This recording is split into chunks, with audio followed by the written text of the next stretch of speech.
They say everything's bigger in Texas, and Uncle Lazer is no exception.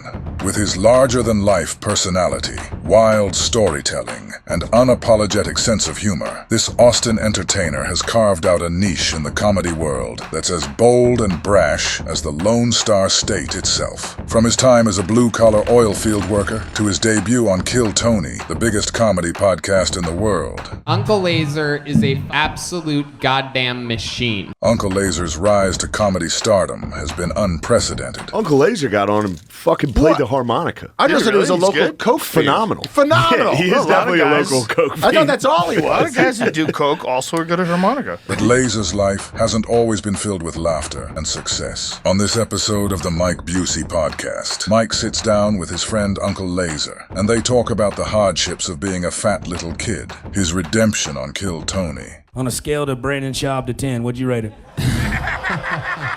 his attempts at self-oral pleasure, and doing cocaine with his mom at 14. Your mom and my mom probably got a train ran on by some billiards dude. Oh, fucking Tom Cruise Color of Money type shit. Yeah. Dude. Welcome to the Mike Busey Show.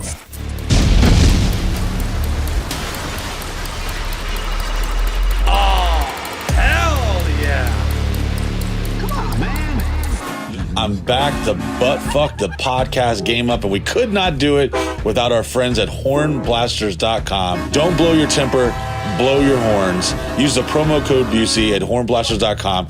Without them, I don't know what I do. My friend Matt Heller is the most amazing motherfucker. You're supporting a small business, and let's be honest, we've all had a little road rage. You want to pull your gun out and just fucking murk somebody on the fucking highway? Well, with the Horn Blasters kit, you can hit them with a fucking loud-ass train horn, scare the living shit out of them, and just drive away with a goddamn smile on your face. So go to hornblasters.com right now, get yourself a train horn kit, and use the promo code Busey. You'll thank me later. Welcome to the Sausage Castle, the wildest home in America. A private 80-acre estate located only minutes from Walt Disney World just outside of Orlando, Florida.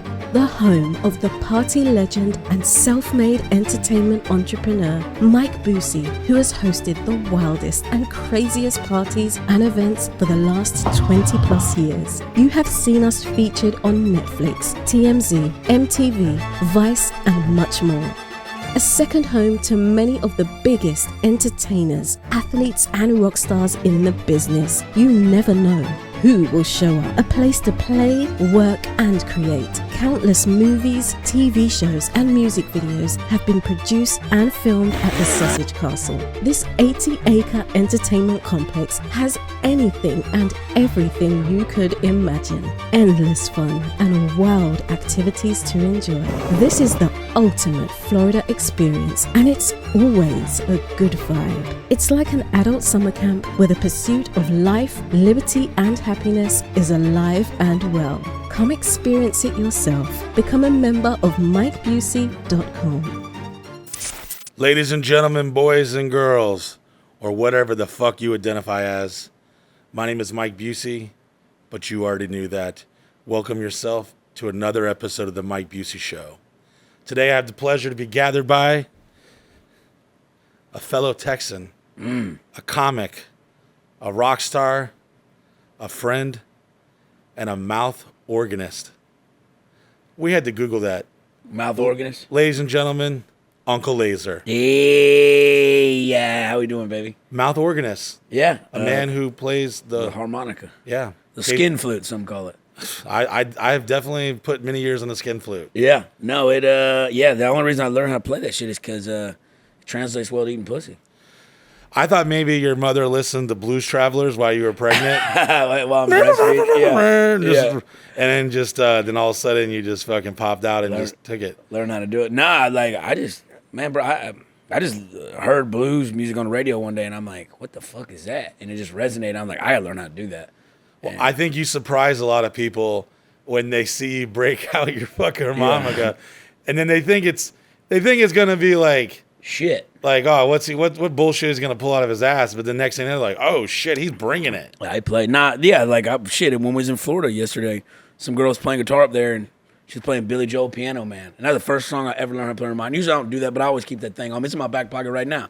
So You're probably the only guy ever in the history of harmonicas to get pussy from a harmonica. Yeah, it's not a very. A lot of people that play are fucking nerds, you know. But Yeah. like, I bet back in the '50s, all them blues guys, they fucked the dog shit out of women with the shit like that. Yeah, I bet. So we met, what, I'd say 6 months ago or something like that? Yeah, it was. My last tour through Florida. Yeah, about 6 months ago. We were actually, you came here to the Sausage Castle, and I was in the middle of like going to we were like doing like a triangle around the state. Yeah. Like Jacksonville, Tampa, Yeah. Orlando, and you stayed here. My buddy Miguel Colon Jr., another fellow comic, my Great guy. heterosexual life partner, y'all linked up, and y'all went out the night before to like a show Yeah. that you had. I think it was in Gainesville or something. Yeah.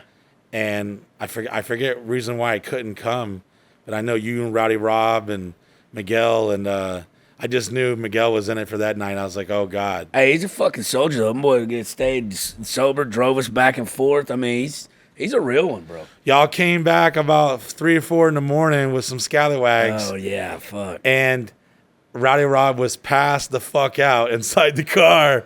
So I had to go out. I wasn't even interested in the scallies. I just went out there to go see if, like, on what level Rowdy Rob was dead or not. And he was a full-blown 10. Oh, he was tanked before the show started. You know what I'm saying? Doesn't surprise me. So we had a good time with that. But then I had to drive the fucking bitch back to Jacksonville in the morning. Like, I make irrational decisions when I'm thinking with that wiener. When I get that little liquid in me, babe, I'm ready to go. I took a blue chew, I nibbled on it, and then bow. And then, then you got to deal with the consequences. I think that's an understatement to the entire male population, the history of the entire existence of the planet. We all think with our wiener, and we've definitely been known to make some mistakes. Oh, yeah. And then especially when you come, that post-nut clarity, then I'm like, fuck, I got to drive back to fucking Jacksonville. It's funny you say that. Last night, I was ejaculating, and I can see my semen in slow-mo, and before it even hits the ground, I just rub it in my carpet. You got to rub it in a little extra because I got black carpet, so Yeah. you can't just give it. You got to like really rub it in. But as the jizz leaves the tip of my dick, before it even hits the ground, I'm like, do I really want her to come over? And I just like instantly be like, oh man. Oh, yeah. I probably should just, something came up. You know, you ever had that get real horned up? Yeah, and then you're just like, I really don't want her here. You know what I'm saying? Because, when I was in Florida this past weekend, I brought this little Argentinian chick down there with me. And usually you're not supposed to bring sand to the beach, no pun intended, but I did. And she turned out to be fucking psychotic. Imagine that. You know, yeah. But fucking, we're fucking like, we fucked that one time or whatever, and then like, her period starts the next day. So I was like, perfect, great excuse to make her get on down the road. Did she tell you that before? Yeah, she's like, I'm about to start. Hola, papi, my period is coming. She's if you're going to feeling fuck me, you better hurry up. Yeah, basically. Like Cinderella? Yeah, like her. I got her pussy turned into a plantain at fucking midnight. Yeah, well, we get to fuck, we fuck, it's good or whatever, and then fucking, like, I get up next morning to go to the gym, and she's like, I just started, and she's like, I'm going to take a Klonopin and a Xanax, and I'm going to sleep while you go to the gym and do your shit, and then come get me before you go to the big show. Well, I get back from the gym, she's not sleeping. She's took the Klonopin and the Xanax, she's 17 Coronas deep, just running amok, and I go, oh, no, you got to go. Yeah. And then she stalked me like the rest of the goddamn, She like said the next day she's like, all right, I'm going home sleeping. So I saw her out, walked to her car, blah blah blah. Because you're a gentleman like that. I'm a stand-up guy. Look, I personally hadn't seen you being such a gentleman. Yeah, I mean, look, people. I look like the poster child for domestic violence, but you know what I'm saying? Like, I'm a nice guy. Okay, my mom was a single mom, so she taught me how to treat women. But dude, this bitch says she's going home. Then she says she's not going home. She's going to Tampa. Then she's not going to Tampa. She's going to stay in St. Pete with some of her friends. Then she shows up at a show that I'm not even on. Barges into the green room, like acting like she's there for me. I'm not even on this fucking show. The other comics called me. I am here for Uncle Lazer. Bro, it was so embarrassing. And He I'm just fucked me for 2 plantains last night. 2 plantains, dude. 2 plantains and some change, you know? Well, a lot of people, when they first come aware of you, because, I mean, you've been seen all over the internet millions and millions of times.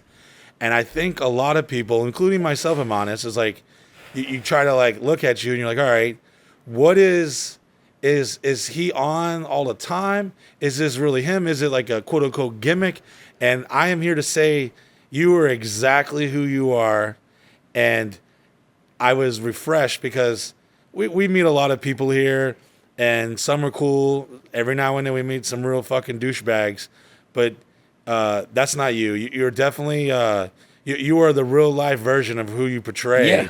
and that's very refreshing, especially these days in this entertainment world. It's the authenticity thing. Is like I mean, look, obviously when I'm on stage or whatever, I'm turned up to 11. Yeah, you're jazzing up a little you bit. jazz it up, but I mean, like I walk around, I talk like this, act like a fool. Yeah, you know? just for the record, guys, I have never heard him not sound like a Marlboro cigarette commercial.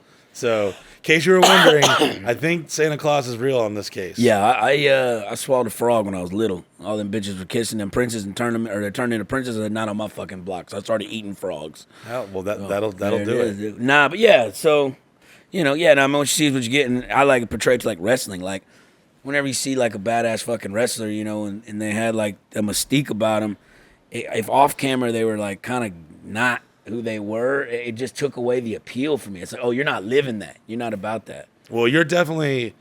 I've been in the comedy world for quite some time, and I've met comics that I was like, oh man, he's really cool. I love his stuff. And then you hang out with them, you're like, oh god, this guy's a fucking nerd. Nerd city, dude. I'm Dweebville. Bro, it's like, and look, there are good guys that write and they're great comics, but then off stage you're just like, yo, I don't want to hang with that motherfucker. Like that dude's a weirdo. Like many years ago when we were doing this show, it was before they called it podcast, they called it internet radio, and we'd have comics come on, and we're talking like some huge comics, and I realized real quick that they weren't funny. Like they were literally just going into their material, and that doesn't necessarily work in that flow. That don't translate in that flow. No. Yeah. You got to be off the cuff. I mean, like most comics are witty, but a lot of guys I've seen, we go out to bars, they're sitting there roasting each other. I'm like, guys, we're out here to pick up pussy. Shut the fuck up. Yeah. So I walked in, and there was this Jewish guy. Like they're like trying to do their stick on stage that and in real life, and it kind of like I smell a mile away. I'm like, yeah, but I'm here to say that you definitely are like it's not a gimmick. You are Uncle Lazer is everything you think he is, and probably much more. But we'll get into that. Yeah. Well, we actually have a lot of similarities, other than being both from Texas. I didn't even know you was from Texas. What part of Texas? I lived in Dallas, Fort Worth till I was 8 years old. No shit. Okay. Yes, sir. And also having horrible fucking hair choices.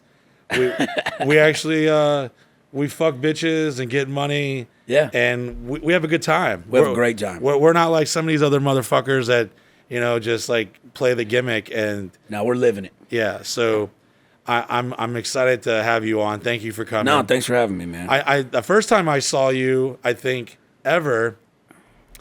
I want to say my buddy Jelly Roll, who's also your buddy. I seen you on one of his shows he was having, and you broke out your fucking harmonica, and I was like, "What the fuck?" And then I went and looked at some of your stuff, and I was like, "Oh, I've seen this guy before somewhere." And then I just like, the more I started looking, I was like, "Yes, I have seen this dude." And I had seen you online.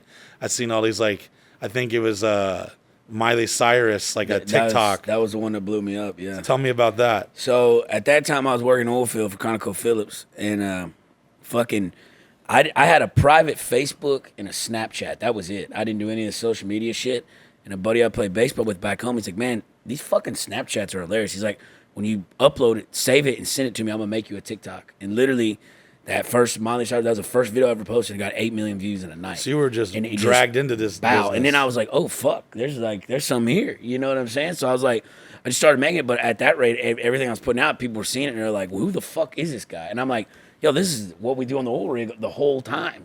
This is like, I thought people found it fascinating. So we kind of fucking, went on from there. And then a couple months later, I got on Kill Tony. And that was the first time I got put up on Kill Tony was the first time I'd ever been on stage performing, ever. I'd never written anything, done anything, firing from the hip.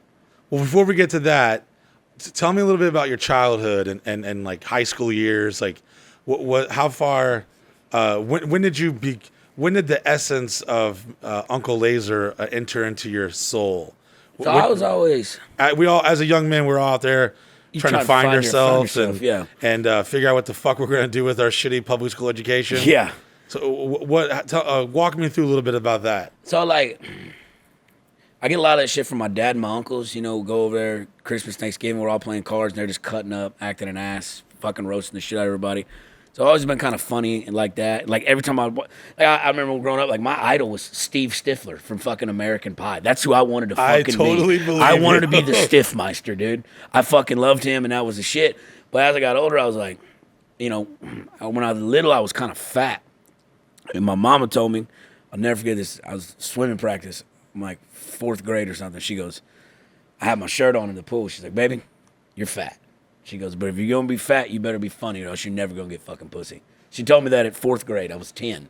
Do you think your mom thought you were fat and that's why she started to do cocaine with you? Is I heard that you did coke with your mom? Not at 10, at 14 though. 14 years old, so the first time you ever did? Yeah, I remember we were driving back. My mom dated a lot of musicians. I mean, my mom fucked Alice Cooper. My mom was a real one. So your mom was fucking like my mom. Yeah, my mom got down. My mom cool as a motherfucker. Yeah. So I remember one time her and her boyfriend, who was a musician, were playing at a bar, a Slick Willie's pool hall or some shit, and they got too fucked up. Your mom and my mom probably like got a train ran on by some billiards dude. Yeah, that fucking drove at Monte Carlo. Yeah, and fucking Tom Cruise, Color of Money type shit. Yeah, dude. Yeah, fucking looked exactly like Tom Selleck and shit. Yeah, but yeah, we were driving home. She'd always take me to these certain things in case she got too fucked up to drive. She'd have somebody to drive her home, but she was fine. They weren't that fucked up because they were geetered. And fucking next thing I know, she goes, "Here, put this in your mouth." She put and put that in my mouth, and it was like a little cocaine. See, my mom eats cocaine. Hold on. So your mom at 14 said, "Here, boy, put this in your mouth," and it was cocaine. Yeah.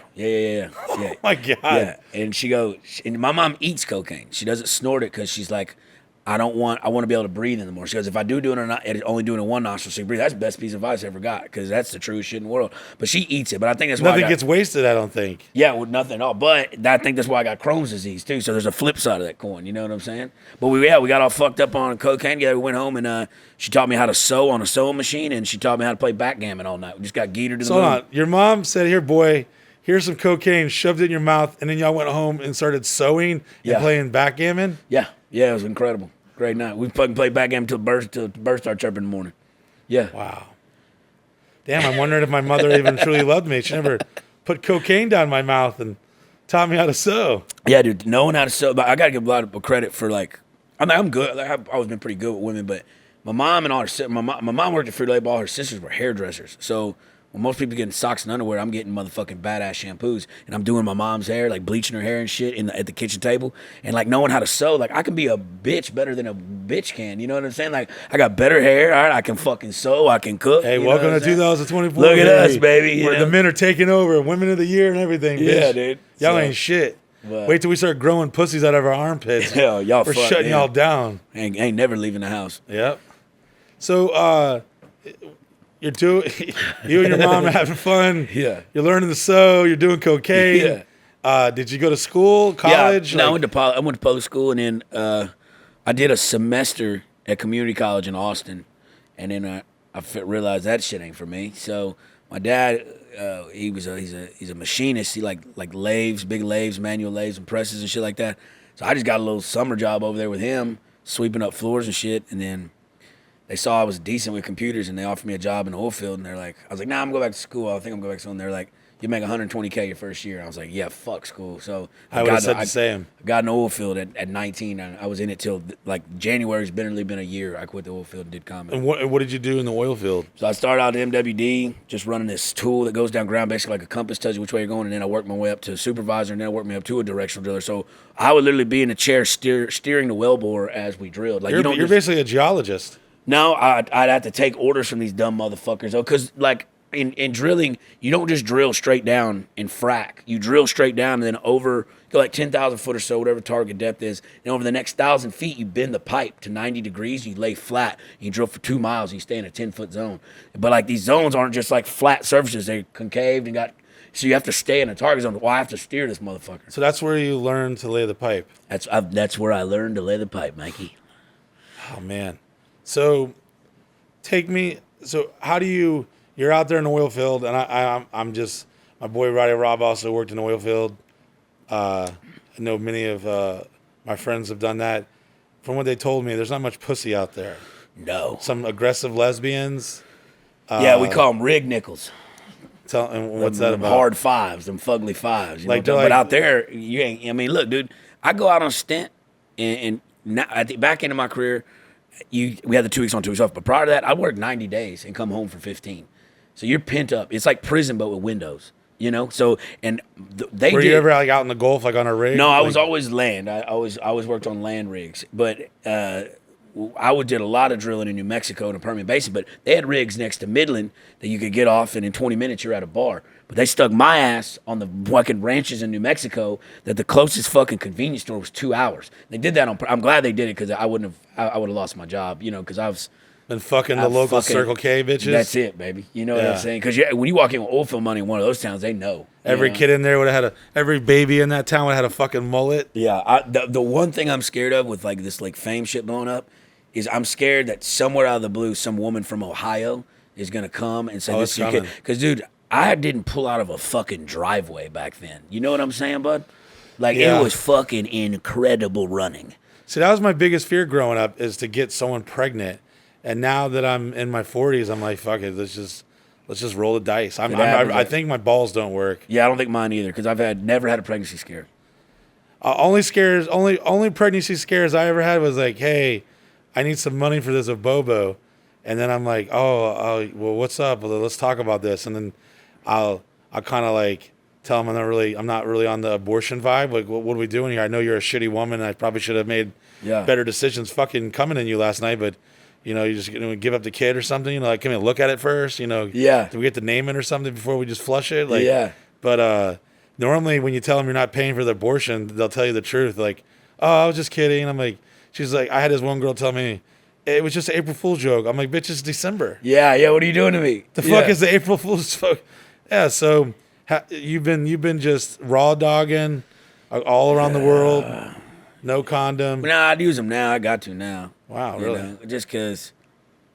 Now you got to take the condom with you. Well, that's you can't flush it or throw it away. They'll go they'll go in the trash can and start fucking shoving up. I used to think all that shit was like rock stars and rappers and shit telling stories about that, but dude, it's like there's some crazy fucking people out there, you know, and like like women just like throw themselves, and I'm just like, all right, you know, and I'm a man. Why my advice to you is. You got to get you always got to film every sexual encounter. I like to call it rape insurance. Hold on to it for like 40 years. Mikey, I'm going to be honest with you, that is fucking brilliant to me. You got to like just get like, you don't have to put it on your OnlyFans. You don't got to like put it on your fucking social media, but just get a couple seconds of consensualness. And you're in. Get her looking at the camera, making eye contact. Hey, you coherent? Okay. Maybe get the New York Times paper or the date and time. Everything behind. Stamp, yeah. The fucking world clock behind you as she's consensually bobbing on your wiener. There you go. And then hold on. You got to hold on to it too. Don't lose the footage. Mail it to yourself. Yeah. Like Doc Brown and Marty. Like yeah. Hey, Uncle Lazer, it's me from the future. This girl's gonna say you raped her 30 more years from here. So you got to hold on to that shit. You never know. The time, you got to timestamp it. I like that. So what? Take me. So you're obviously finding out very quickly that the real world sucks and working manual labor is not for a guy like you. Well, I mean, I didn't your mind. beautiful hair is meant for more has a destiny to fulfill. Well, like I always thought, you know, I was like, I'm a little different than these motherfuckers. I think different than some of them. But I never really ever thought of doing comedy or anything. I mean, I played in that band, my brother's band, for a long time. I played harp with him all over the country and stuff when I was off. But then I like working, but I was making such good money. I became living in a custom style living. Because, dude, when I quit my job, I was making like close to $400,000 a year. So I had a fucking career. You know what I'm saying? Like, like at that point, it wasn't a manual labor. I was like literally controlling this bitch with joysticks and a chair on a big ass drone rig. So it wasn't like you're like the brain from Ninja Turtles. You're just like exactly fucking controlling. Yeah, laying pipe. But like it just kind of fucking, which is strange to me still to this day. It just kind of happened. I just kind of fell into the right place at the right time. And saw like if that boy don't create that fucking TikTok of me, I don't ever do that. And then this doesn't happen. Then I met that witch, that girl that I dated for a year. So you dated? Yeah, I heard you were dating a witch. Tell me about that. We were in love. Like I thought I'd been in love up to that point in my life. Did the witch pussy have a spell on you? It just had like a snapping turtle. Just fucking would not let me go. I like spit in my mouth. Like, Bush or no? No bush. Little lasered off. See, when I think of witch, I just think of Bush for some reason. Nah, she just was into the fucking horoscope shit, and she was psychotic. But I mean, like she tried to stab me one time with a knife and then tried to blame it on the moon. The moon was making her do weird shit. I'm like, no, bitch, you need to be on medication. I'm a Virgo. I was like, no, that ain't. She was a Gemini, which then she got me into the charts, and I started seeing similarities. I go, I need to stop being a faggot. I need to stop hanging out with this girl. You know? I get caught up in it too. I'm like, hey, my gay friend say I'm a Sagittarius. Yeah, dude. I like, you know, so you got sucked into this. So with her in a relationship, just happened to, we went out to a bar in East Austin called Latchkey. My boy Bobby Flacco plays another hour band. They were playing it, and we walked in, and I've been playing music my whole life. So I'm like, damn, this band is fucking good. Like I can tell they're not normal. They're fucking tight. And I go, damn, this band's good. And she goes, well, I used to fuck the guitar player, Bobby, and I used to date the other guitar player. And I go, fuck this band. I hate them. I hope they get it. We gotta leave. Come on, bitch, grab your shit. We're out of here. But I met him, and then just so happened, meet him, whatever, it's cool. And then me and her split a couple days later. And then that Friday, they were opening up for my buddy Ellis Bullard in New Braunfels, where I was living at the time. And I went and I just walked in to see him, and I saw them. Me and Bobby hit it off, started drinking. You're like, hey, that's the band that fucked my wife. Yeah, hey, guys. I was like, I broke up with her, guys. I broke up with her, you know. But me and him hit it off, and they happened to be the band, the after party band for Kill Tony. And so that was after we became Instagram friends, he's like, damn, dude, you're funny. He's like, let me segue. He's like, let me let you meet Tony. Like, maybe you should try out and get on this. And then the rest is history. Now, which guy is it someone that's still active in the band? Because, like, I remember, I know that, like, there's the dude that wears the fucking Asian hat. So that's the Kill Tony band that's on stage, like, while he's, like, doing a show. They were, before it moved to Rogan's place, Mothership, it was at this place called Vulcan. And after the show would end, all the comics, everybody would stay, and Bobby's, like, the Nether Hour boys would come up and play for all the audience, and everybody just fucking jam out, drink. All the comics are hanging with the people. It was a much cooler party vibe than now at Mothership. When the show's over. They don't have the setup to have, like, the musical thing. But back then at Vulcan, dude, we would fucking stay there after the show and get fucked up with the crowd the whole night. So that's how I got my in with that. So where did you do your first stand-up at? Kill Tony, when I get called that very first time, is the first time I'd ever been on stage and talked in front of people to make them laugh. And for those who don't know, Kill Tony is one of the most popular, biggest podcast live studio audience podcast. It's been going on for years. And it's like the American Idol of comedy world, to where everyone that comes puts their name in a bucket, they pull it out. There's no, like, heads up. No, whatever you have, you just walk up on stage and go. You get 1 minute uninterrupted to tell a joke, and depending on how well or how bad you do, Tony and the guest, whoever that, sometimes Rogan, sometimes bigger guys. It's been Post Malone. Some of the biggest. It's some of the biggest people in the world. Yeah, Post Malone was there the other day. Fucking Sugar Sean O'Malley. But, like, if you suck, they just fucking tell you eat a bag of dicks and they roast your ass. But if you're good, they kind of, like, ask you further questions about yourself and kind of blah blah blah. So that's where I get reacquainted with you. My friend Miguel, he's the one that put me on to the show, and me and my guy Chris, the rest of us, we're just watching it. And I think I had been watching it for maybe a couple months or so, and then we stumbled on your episode. And take me from there. Yeah, so I get on there. I do good. I do good the first 4 or 5 times on there. But I say good, but I look back now, I was like, oh, that was dog shit, because I wasn't writing. I was just literally firing from the hip. I think of something in my head the day of, go up there, pull from the hip. And like, I just had, like, good charisma and charm, so I got by. But as I started going from 1 minute on Kill Tony to doing 10 minutes on Seeger Show, I started learning real quick that there's a difference between being funny in the garage and being funny on stage.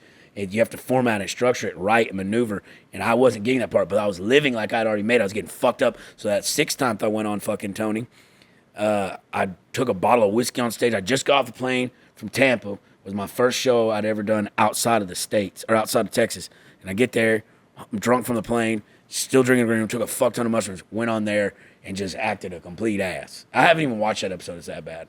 So I think that's the one I saw, because I was like, all right, I love the dude's name. Okay, all right, he's got the look, he's got the name. I'm over here like, oh, this is the guy right here. All right, what's he got? And I didn't think you were that horrible, but then I thought your interaction was it definitely took a turn for the negative, and then I was just like, It's kind of like watching a train wreck. You're like, oh God, oh God. And then you kind of like were clapping back. And I was like, oh God, this ain't going to be good. This ain't going to be good.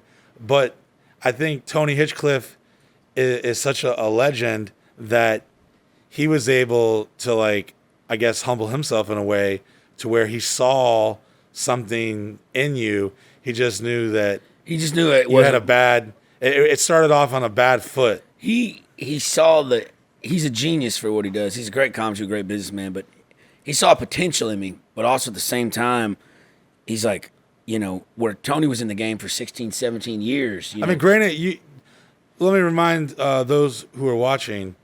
Some of these people have been comics like for years and years and years, and they get up there, and as they're going, you know, for those who don't know, being on Kill Tony could literally change your entire life, and you're a living testament to that. It could change the trajectory of everything, and then you go from that, and then, you know, I kind of eat that dick there. It was a hard dick. Man, it was. I didn't know you at the time, and I was like, oh, damn. I have not watched that episode too. I had my brother in the audience. He picked me up from the airport. We went straight there, and I walk off stage, and, you know, usually people come to, oh man, you did great, blah blah. There's people just kind of like looking around, like, oh fuck. And I walked to my brother. I go. He goes. I was. How was it? He goes.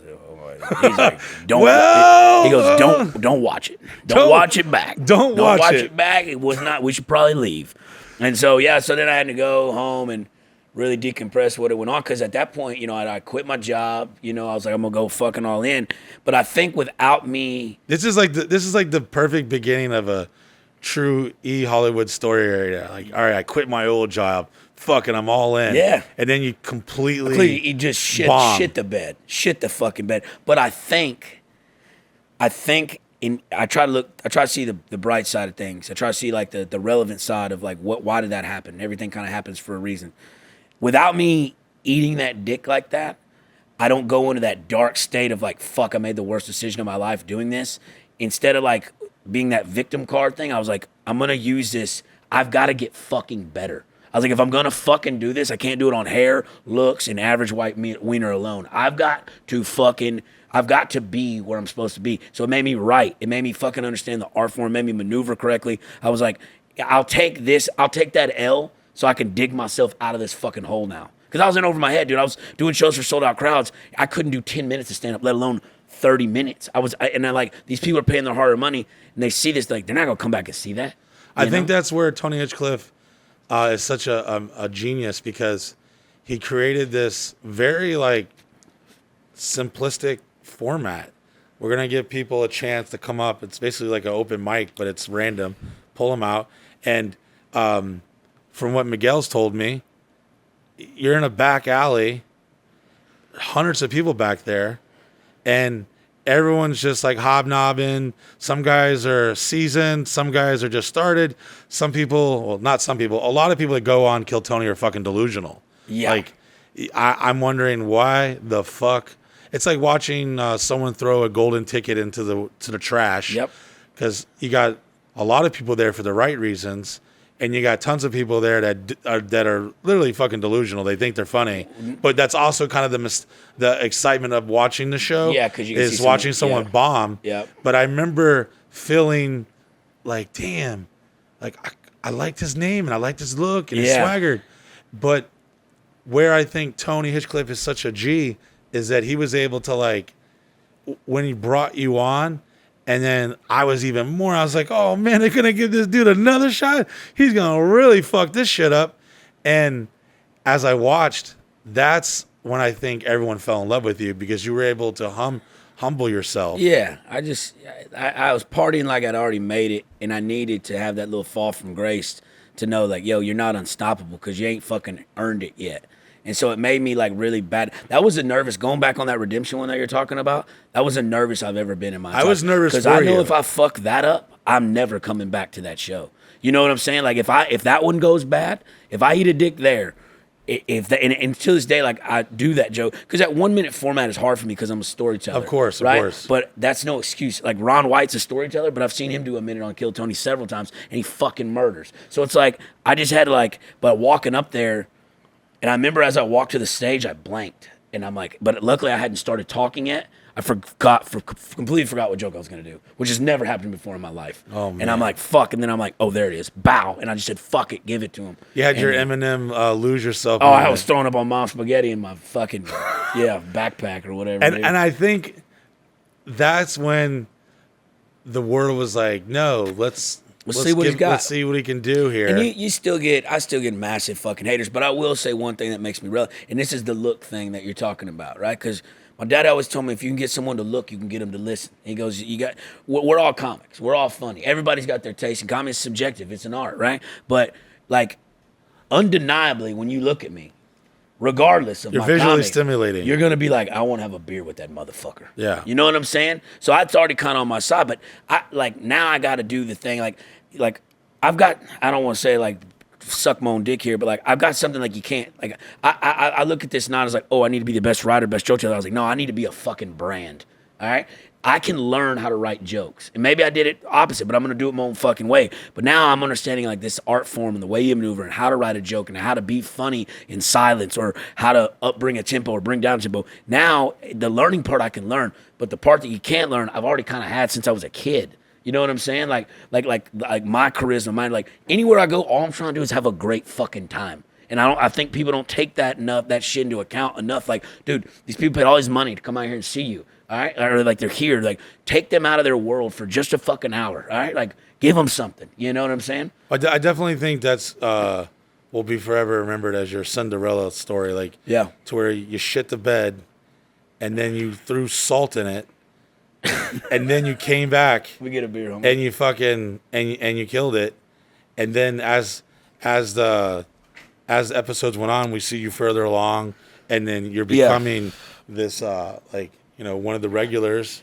Hopefully, we'll see. I mean, like, I to be honest, I don't want to necessarily be a regular full time, just because, you know, it's on a Monday and it's usually a travel day back from tour or whatever. And then, dude, I got to give it up to Hans and Cam and William and all them, dude. Writing a fucking minute. I mean, like, I'm getting better where now I can see, okay, I can see how they write it. But like, dude, that's a lot of pressure. You know, like you don't rehearse that, you don't tell that a lot. You know, like I think William, the redheaded dude, that goes, William Montgomery. Yeah, William Montgomery. Like, I think the testimony just how great of a fucking comic he is. Like, he always writes his shit on a little piece of paper. He brings it up there, and he fucking bangs them out. And I'm like, he don't miss. But he used to, when I first got on Kill Tony, and I'm reading all the Reddit comments and shit, and I'm like, Oh, that's the worst. Yeah, can't do that. And William was the first one, because I made some fucking story post about fuck these 17 people on Reddit that hate blah, blah, just talking shit.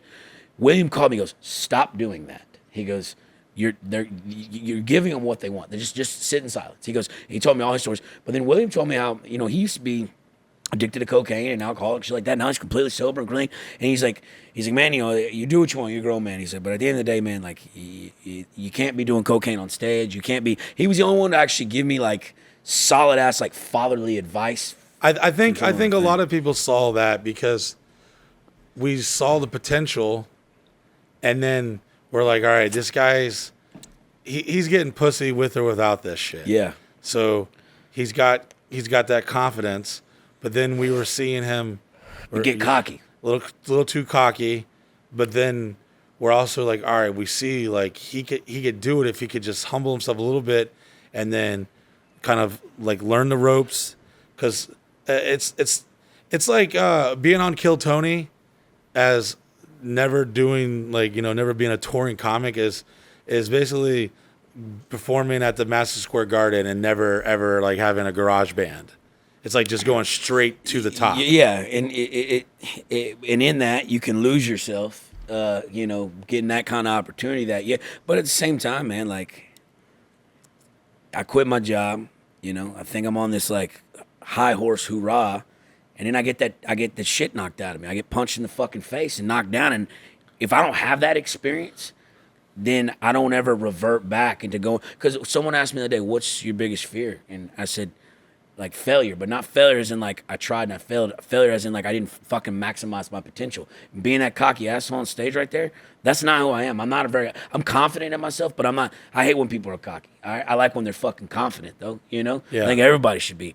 But like right there, that's just a product of partying too fucking hard, doing too many hard fucking drugs and getting up there and just thinking I can't fucking miss, when in actuality, yes, you can fucking miss. And now I'm having to climb myself out of a pit because where people saw me get so much trajectory so soon, they've been in the game for years. I know comics in Austin that won't fuck with me just based off of that. You know what I'm saying? Yeah, so like there's definitely a culture in every entertainment business, but comedy is very unique because they will judge you based on your stripes and, oh, you didn't do this, oh, you weren't opening up, you never hosted, you never gone out and bombed, or you've never, like, there's a lot of things that in a way it's kind of silly a little bit, but it's a old school craft. It's not like it is. You have the OGs, you know, and then you have these new TikTok people that make a TikTok, and because we've seen people go viral on the internet and all of a sudden they're on like a comedy tour and they're dog shit. Yeah, and it's like it doesn't translate. Yeah. No, I mean, I'll give it to Trevor Wallace. He came up on the TikTok thing, and he's a phenomenal comic, and I like that dude a lot. But the one thing with that trajectory thing that people do fail to realize is like, yeah, all right, I didn't do any open mics, and I'm not eating a dick in front of 10 people at a coffee shop on a fucking Tuesday, but instead, I'm eating a bag of dicks at the Secret Show in front of 200 fucking people. So you learn real quick what rejection is and how bad you fucking suck. Whereas with 10 people who are there not even for a comedy show, you can't really get a grasp from just how good or how bad you're doing. But at a comedy show in front of 200 fucking people, when you're doing bad, you know you're doing bad. Do you think... I'm sure you by now heard of or listened to the Cat Williams podcast. Yeah. Do you think that there is like a gay gatekeeper in entertainment or more or less comedy? Do you think you're supposed to like go to the Mount Rushmore of comics and suck their dick to get their blessings? Because I feel like there's a lot of hate in all business of entertainment, but comedy is so big but yet so small. And I've seen things to where like, oh, he's doing improvs. Oh, he didn't do the funny bones, or he didn't do whatever. Yeah. Do you see? Give me. So I do. There are gatekeepers, whether they're gay or not, you know, to be determined. It's early, but fucking like, it's a very. I've always come from the mindset, if I'm coming to the table, I want my friends to be at the table too. Kind of like how you are. I see that a lot in you, right? And a lot of comics aren't like that. They're very jealous creatures, right? Which look. I told Cam to move to Austin, all right, and look at Cam's success, how much he's blown up. Patterson's from Orlando, homie of Miguel's. He came and opened up. Jolly. He came up and opened up for me in Tampa. That was those 4 shows I had. And I see a kid. He walks in. He's got the dreads and pants are fucking down and got slides. I go, I've got a predominant redneck crowd. Let's see how this goes over. In 2 minutes, that boy had that room turned upside down, laughing their dicks off. So much that I went outside and I watched him. And at the 4th night, I came up to him, or the 4th show afterwards, and I came up to him. I'm geetered out of my mind, all cracked out on cocaine. And I'm like, yo, I don't know who the fuck you are, what you doing. You need to move to Austin. Cam moves to Austin, gets on Kill Tony, blah, blah, the rest is history. I look at that as like, damn, that probably could have been me had I been doing my shit correctly. But it never once inside of me, I'm like, man, fuck that. I should have never told him. No, I'm proud of Cam. Fuck yeah. Like, go get your back. But like the gatekeeping shit is real. But also we live in a time now of self-promotion. TikTok, your markability and how you can market yourself. You don't have to wait your turn anymore. You don't have to be 15 years in at the Comedy Store before you get your first fucking featuring slot for a big name act. Like, if you got it, if you're fucking undeniable, people will see it because now we have the means to see it. I think a lot of the OGs like kind of buck that because they want to see you earn your stripes. They want to, like, I don't know. Is there a quotum? You think? Do they think you got to put in 5 years, 10 years? I mean, like. I can understand the hatred from some of these like quote unquote content creators because there is definitely like I've seen some. It's funny, you never see him last. Like be some guy that's super big on Instagram or whatever, and he'll go out and then you'll never. They fade out. There is one comic I will throw 100% shade at. I was watching this comedy special. Miguel, what was real well-known black comic as a special on Netflix? Who? No. Names of no. It's horrible. It was absolutely dog shit. Like I couldn't believe I was watching this. I was telling you about it, and I was like watching it, and I thought it was like the intro still to the fucking special, and he was like taking his shirt off, and he was up there just like, and they were doing like kind of like crowd work and roasting each other. You remember what the fuck it is? You don't remember the special? It's like 4 or 5 DC Young Fly. I watched a DC Young Fly special on Netflix, and it was on for 20 fucking minutes before I was like, are they gonna like bring out the comics? Like, what's the format here? What is this? I didn't know the show had started. Yeah. And I from what I've heard, he like blew up online and just became real popular and his demographic. I think he was on Wild and Out too. Whatever the fuck he was, he needs to fucking wild out his ass out. But see, I've never seen his solo special, but I know his 85 South comedy show that he does with Chingo Bing, and he does it with Carlos Miller. That's fucking hilarious. Them I don't three know. Whatever together, I saw was hot them trash. three together are on the couch roasting motherfuckers and just talking shit between. Like that's a cool comedy show, but I've never seen his solo shit, so I don't. This shit was like, oh my god! I was like, what the fuck? And I always have been a fan of comedy, the legends that I grew up watching. I got to see so many. I've seen almost every comic I've ever wanted to see, other than these new guys. Is there someone that you model yourself after? Is there a comic that you inspire? Like you look at their style of delivery or their work ethic? I really try not to be anybody but myself, as cliche as that fucking sounds. And they're not even really a stand-up comic, but I pull a lot of my energy and mannerisms from Chris Farley. I love Tommy Boy growing up. He was my favorite fucking comedian. I can see. Like I like because he made comedy physical, right? Where like I'm starting to learn on stage, it's not just what you say, it's how you say it. Like your delivery is key, but there's sometimes gestures, and you'll see me like they call me the Texas Lizard, because a lot of times when I perform, when I was on Blow, I'd just be like, cracking out. But now I've used it as a pause and a break, so I'll just be like the Texas Lizard, just like a lick. I'll say something sexual and hit him with that lick.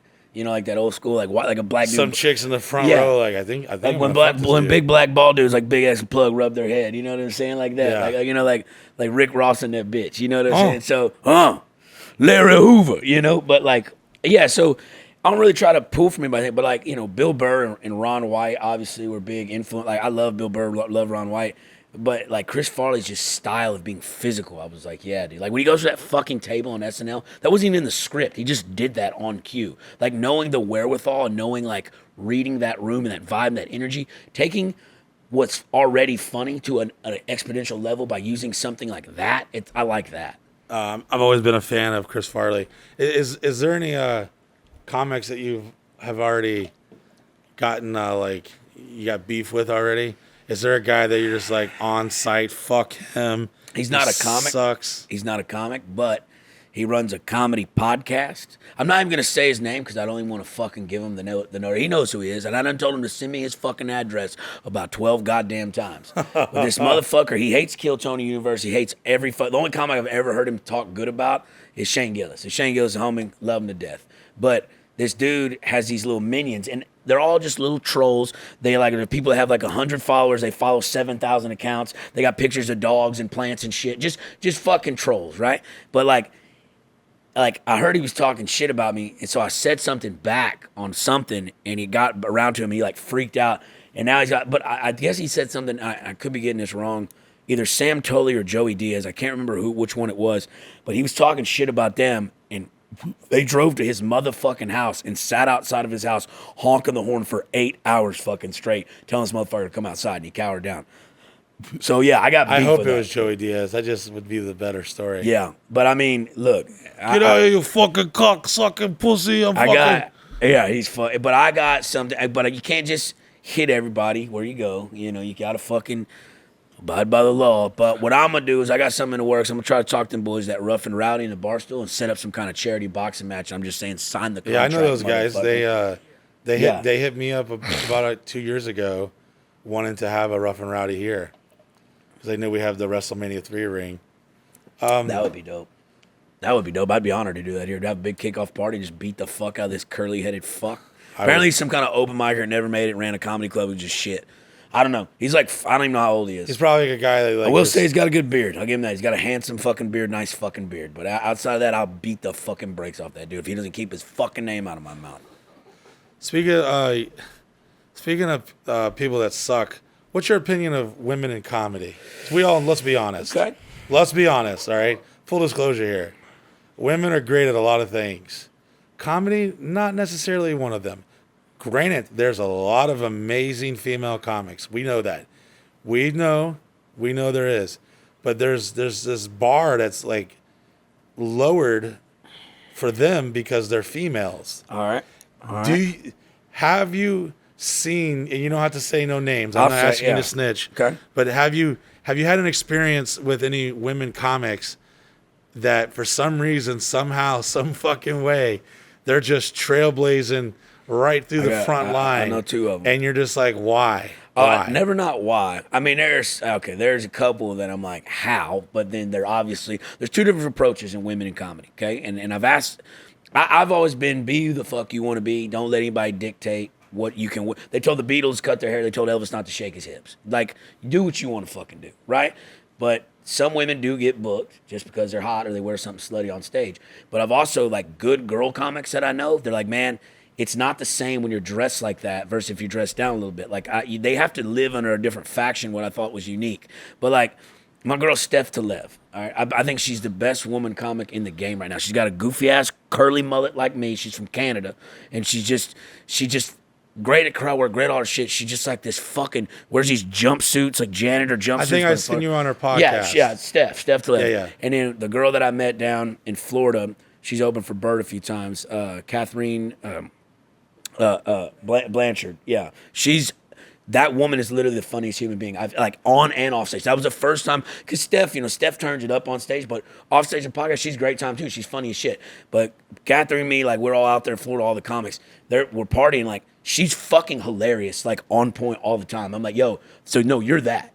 But to answer your question, yeah, I've seen women, like, I don't particularly know them super well, but I've seen them and watched their comedy. I'm like, yo, how are you getting? And then I look at them, I'm like, oh, okay, I get that. But I do find a lot of the women in the scene funny, but I also can see the ones. It's just like when a male comic's like a ass kisser, you know, like, oh, let me hold the door, let me run this for you, let me blah blah blah. Like, there's the guys that everybody's playing an angle, but I'm just getting drunk in the green room. I don't care. Yeah, I've definitely seen some funny female comics, and I've definitely seen some horrible female comics that someone told them they were great, and they believed it, and I was just couldn't digest it. And I can digest it if you're not my cup of tea. I can digest if you're good. Yeah, like, you know, it's stereotypical scenario. Oh, my pussy. Oh, my pussy. Like. And that's cool. If I had a pussy, I'd be talking about it too. Yeah. You know? Yeah. And as guys, we talk about our dicks, and, you know, I get it. But I definitely feel that women have to really, really bring the heat to, like, set themselves apart. And a lot of them have been given this, like, pass. Like, well, she's a chick. And then, God forbid, she'd be attractive. Yeah. Because, you know, there's those comics that, well, oh, hey, I'm trying to fuck you, so you want to go on the road with me? Yeah. And then they're getting opening spots and this and that. I mean, a lot of that does happen, and that's just the nature of the game. But my mama always told me, like, if a woman could bottle her pussy, she could sell it for the price of gold. Like, you got to, know what you got. You weren't born with a wiener, you're born with a pussy. Use it to your, I don't hate anybody for doing what they do. I don't necessarily, it's not that I don't agree with it. It's like, it's not something, the route that I would take or go. I'd fuck somebody for a spot. I would in a heartbeat. But I'm saying, like, if that's your means of getting and doing it, go do it. But at the end of the day, is that going to give you longevity with a crowd? No. Just because you get an opportunity doesn't mean, one, that you should get the opportunity, but even getting it, are you going to capitalize on the opportunity, right? Because if you're dog shit, no matter whose dick you're sucking, you're still dog shit. You see what I'm saying? And I feel like if they're even funny, then they get more attention because you're excited. We want to see them funny. Yeah. You know, but sometimes we get left disappointed. Sometimes. Just like sex with us, probably, you know? And speaking of that, from the moment I seen you, I was like, damn, I wish I had a man-ho juggalo gigolo fucking like company. Like you would be one of my man I'd hoes. be the fucking prime one. I'd be the thoroughbred. You'd be my number one money maker. The old steed, the old money buckets. Every fat I girl cannot within wait to- 92 miles would be getting fucked. I cannot wait to come to a party here. Because the first thing, you remember one of the first things you told me? You were like, yeah, you come on these parties, look, you probably already, you're going to do well at these parties. You're like, you're going to get laid. You I mean, know, I was like- basically telling Yeah. you, hey, Lazer, we would love to have you. However, you're definitely going to be fucking, you're gonna be taking some out, and it's gonna hurt the rest of us. But as a gentleman, we welcome you into the Yeah, brothership. I'm telling you, some of the coolest motherfucking people I met over here. Well, I definitely think No, I don't need another one. Jesus. you would do very well here at a party because you are a gentleman. Yeah, you know? I try to be. And if you don't get them to fall in love with your wits and your beautiful hair, your heart slowly bleeds out and they just fall in love.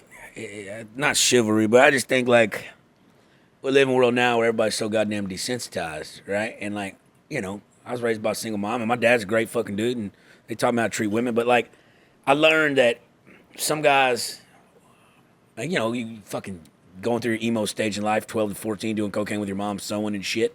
All right. You know. So you're going through that, but like I learned, you know, I wasn't always the pick of the litter. I wasn't that necessarily like I've aged better now, but younger, I always was good with women, but I wasn't the first round draft pick. You know what I'm saying? So I had to be funny. I had to stand out a different way. So like when most dudes throw a fit where the girl won't fuck you on the first date, I'm just like, nah, baby, let's stay here and chill. Let's just go to sleep. Because that'll be more beneficial planting the seed in the long run than it will being throwing a fucking fit and be like, oh, you don't want to fuck me because you know, like that's just petty. I can relate to these exact So words. you know what I'm saying when I say I that. definitely don't get laid because I look good.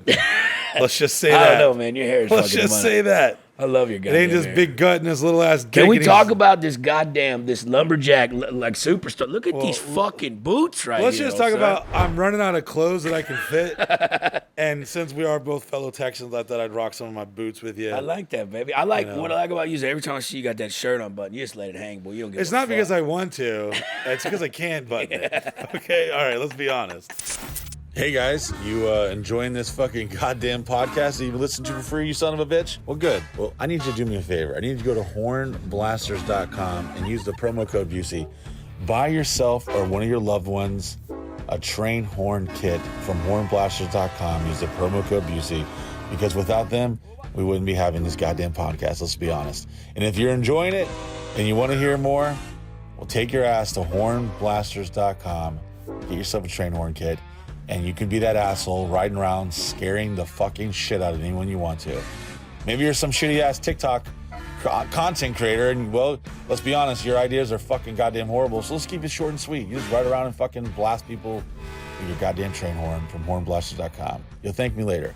So, like, your sex life, I feel like even if you had never, like, made it on the Kill Tony, and if you were never popping on the internet, I could see you successfully traveling in a van, traveling all around America and finding some single mother, maybe a less than desirable, showing up and as they call them hobosexuals, like just fucking for a place to stay. Yeah. Have you ever been out on the road touring and been like, you know what? We didn't get a rider. We didn't get a hotel. It's Wisconsin. And it's cold out. I need to find me something tonight. So, because of the power of social media now,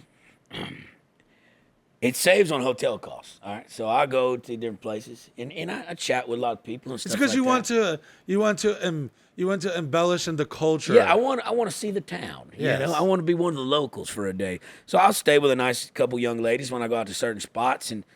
I have this thing. I'm gonna make it a joke, but it's kind of what I've been doing. Like I usually always travel with a gun, but I can't fly with a gun, or at least I've never tried to fly with a gun. Maybe you can, maybe you can't. But and I can't take a pocket knife with me on the plane. So what I do is when I get wherever fucking town I'm in, the first thing I do is I go to a fucking gas station. I get me a nice buck knife just to have on me in case somebody want to get ignorant. And after staying with the nice young lady that I'm staying with at that time, as a memento. I tell her, listen, baby, thanks for your hospitality. Thanks for putting me up. I want you to have this buck knife that my granddaddy gave me. It was a family heirloom. Thank you for your hospitality. I done gave away about 75 of them goddamn knives. You know what I'm saying? I mean, hell. So in my rider, I'm like, I need a buck knife. You know what I'm saying? Some girl's crying right now. She just got to showing off this gas station pocket knife. Like, yeah, this is Grandpappy, fucking Uncle Lazer's third grandpa's knife from World War II. And then she hears this and goes, wait a minute, this son of a bitch. Nah, but she's going to use it to slit her wrist while she's listening to Good Charlotte. But most of them girls, like I said, I don't attract every type of woman now. But the ones I do attract, they like me. And boy, they like me. And they're usually hairdressers, nurses, strippers, or the occasional welder. Oh, wow. And there are some hot-ass welding bitches. I don't know if y'all know that. I got one I know in Canada. Oh, my God.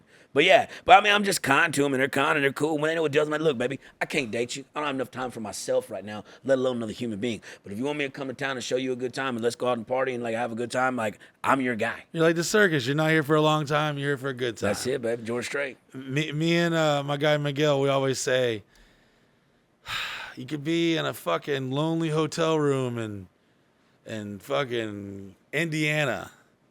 You bring a 6 around, she just became a 9. Wow. You're lonely. You're hurting inside. Yeah. You're trying to fill up that void that lives inside of you. Look, shaking that fucking chubby soft 6 home at the end of the bar, one-eyed Wanda, something to poke on. I mean, hell. It's not like your whole friends are watching you. No, I'm on the road by myself. You, her, consensualness, yeah, and that hotel 3.5. A Motel 6 down there by the river. Yeah. Who gives a shit? No one knows except that housekeeping lady. And look, that woman. She ain't talking. That woman's going to remember that until she's in her nursing home days. You know what I'm saying? I'm going to be that little tickle down there that still keeps her alive. So, I mean, look, I'm just doing charity work at this point. It just makes it more exciting when you're out on the road and you don't have, like, a guarantee, like, situation lined up. I mean, I remember one time I was in Dallas, Texas, and I guess this is before social media was super popping, and I didn't strike gold at the bar,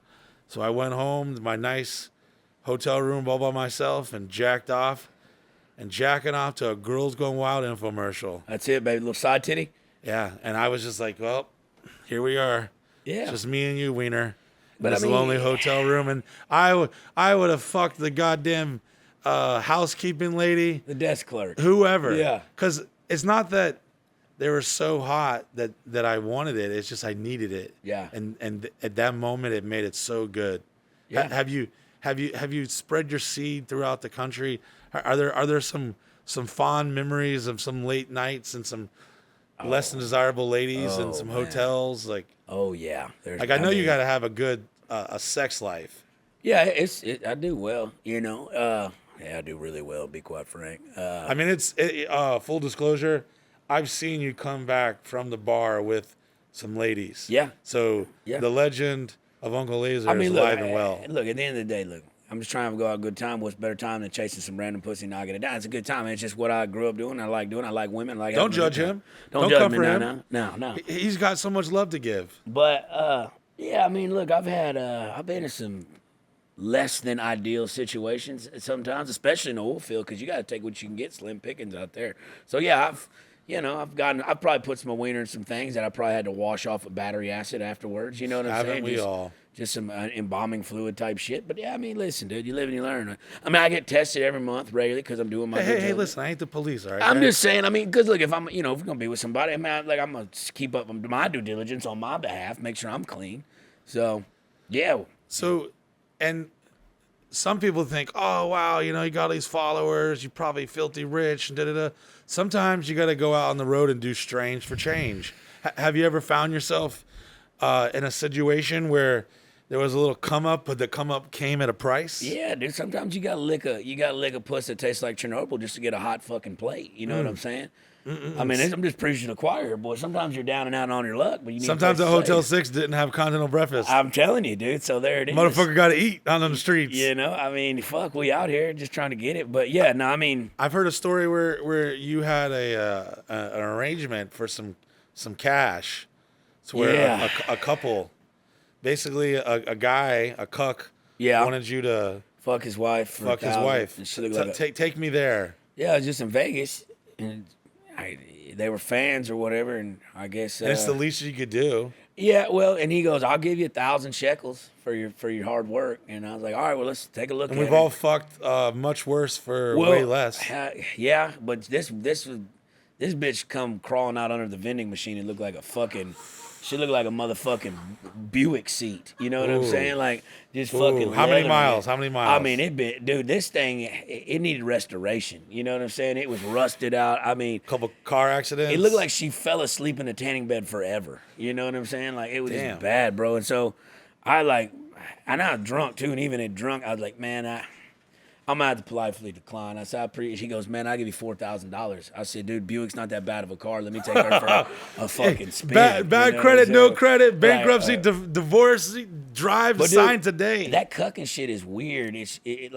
That wasn't even the weirdest time. We got in there, I knocked that out. Whatever. It wasn't my finest hour, but who is? You know, you're not always on. But legitimately, a couple months ago, I have like a little nighttime ballerina friend I hang around with. She's a little stripper and stuff like that. And she calls me, not hi or hello. I hadn't talked to her in a couple weeks. You know what I'm saying? And she literally goes, and maybe, no, Dean wasn't there. It was Maverick sitting on the couch. I'm sitting on the couch and watching, I'm stoned. I'm watching fucking Sopranos. And I have to talk on my speaker because my ear thing's messed up. And she does hi or hello. She goes, hey, where you at? I was at the house. She goes, hey, if I gave you $2,500 to drive over to BK's, would you fuck me in front of this dude while he watches? He's one of my clients. And I go, is he gonna touch me? And she goes, is he gonna touch me? And well, because it's always an important question to ask before you show up to the job site. You know, you got to ask for more if that's the case. You know what I'm saying? So I was like, she's like, no, he ain't gonna touch you. I go, all right, let me shower. So I'm driving over there, and I listen. I don't smoke that much weed, and I'd take a couple bong rips with the old boy at the house. So I'm fucking hard giraffe pussy. Your boy's like, man, I shouldn't be driving a vehicle. But, you're hyping yourself up. But I'm like trying to be optimistic. I'm like, this is gonna be weird. There's no way it's not weird. But then on some real shit right now going on in Austin, all right, there's this thing called the Rainy Street Wrangler. It's a serial killer that strangles dudes that fit my profile outside the bars at closing time and throws their body in Lady Blake. He didn't kill like 22 people. There's a real thing going on. So in the back of my mind, I'm thinking, this could be him. This could be him. And so we fucking get down. So you think there's a possibility you're about to be lured in by the fucking Austin Strangler? Yeah, the Rainy Street Wrangler. I'm fixing to get my shit right. Hey, no disrespect. Yeah, What's no, call him what he is. You know, he's a monster. So I pull up in this long ass driveway. She come outside to get me. I go, hey, what am I walking into? She goes, well, it's gonna be weird. I go, yeah, I know. She goes, he's wearing his wife's thong, and it's on backwards. His wiener's hanging out. His shirt is just in his wife's thong. Wow. And I go, fuck! I shouldn't have come. The pregame meeting was not looking good. I was like, God damn! But I'm trying to stay optimistic. It's $2,500 rent's due. I'm like, all right. I said he's probably some old decrepit man, 70 with a cane. I said he's probably just living out some sexual fantasy. I could not be. Who are you, the judge? I could not be more wrong.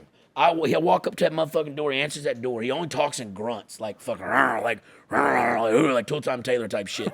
And fuck, dude, he's 6'6", 285 pounds. He's in like 45, 50. He's in prime physical condition. If this shit goes, so this is not looking good. If this shit goes south, I'm not taking this bear down by myself. We're dying in this fucking house.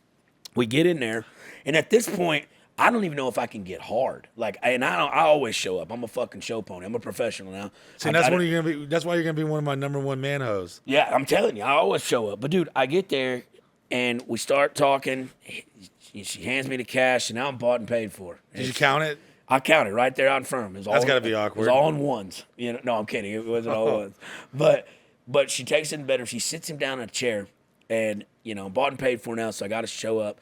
She literally takes a sip of her beer, spits it in his face, gives him a bump of cocaine, slaps him across the face, calls him a bitch faggot, and I'm hard as a rock.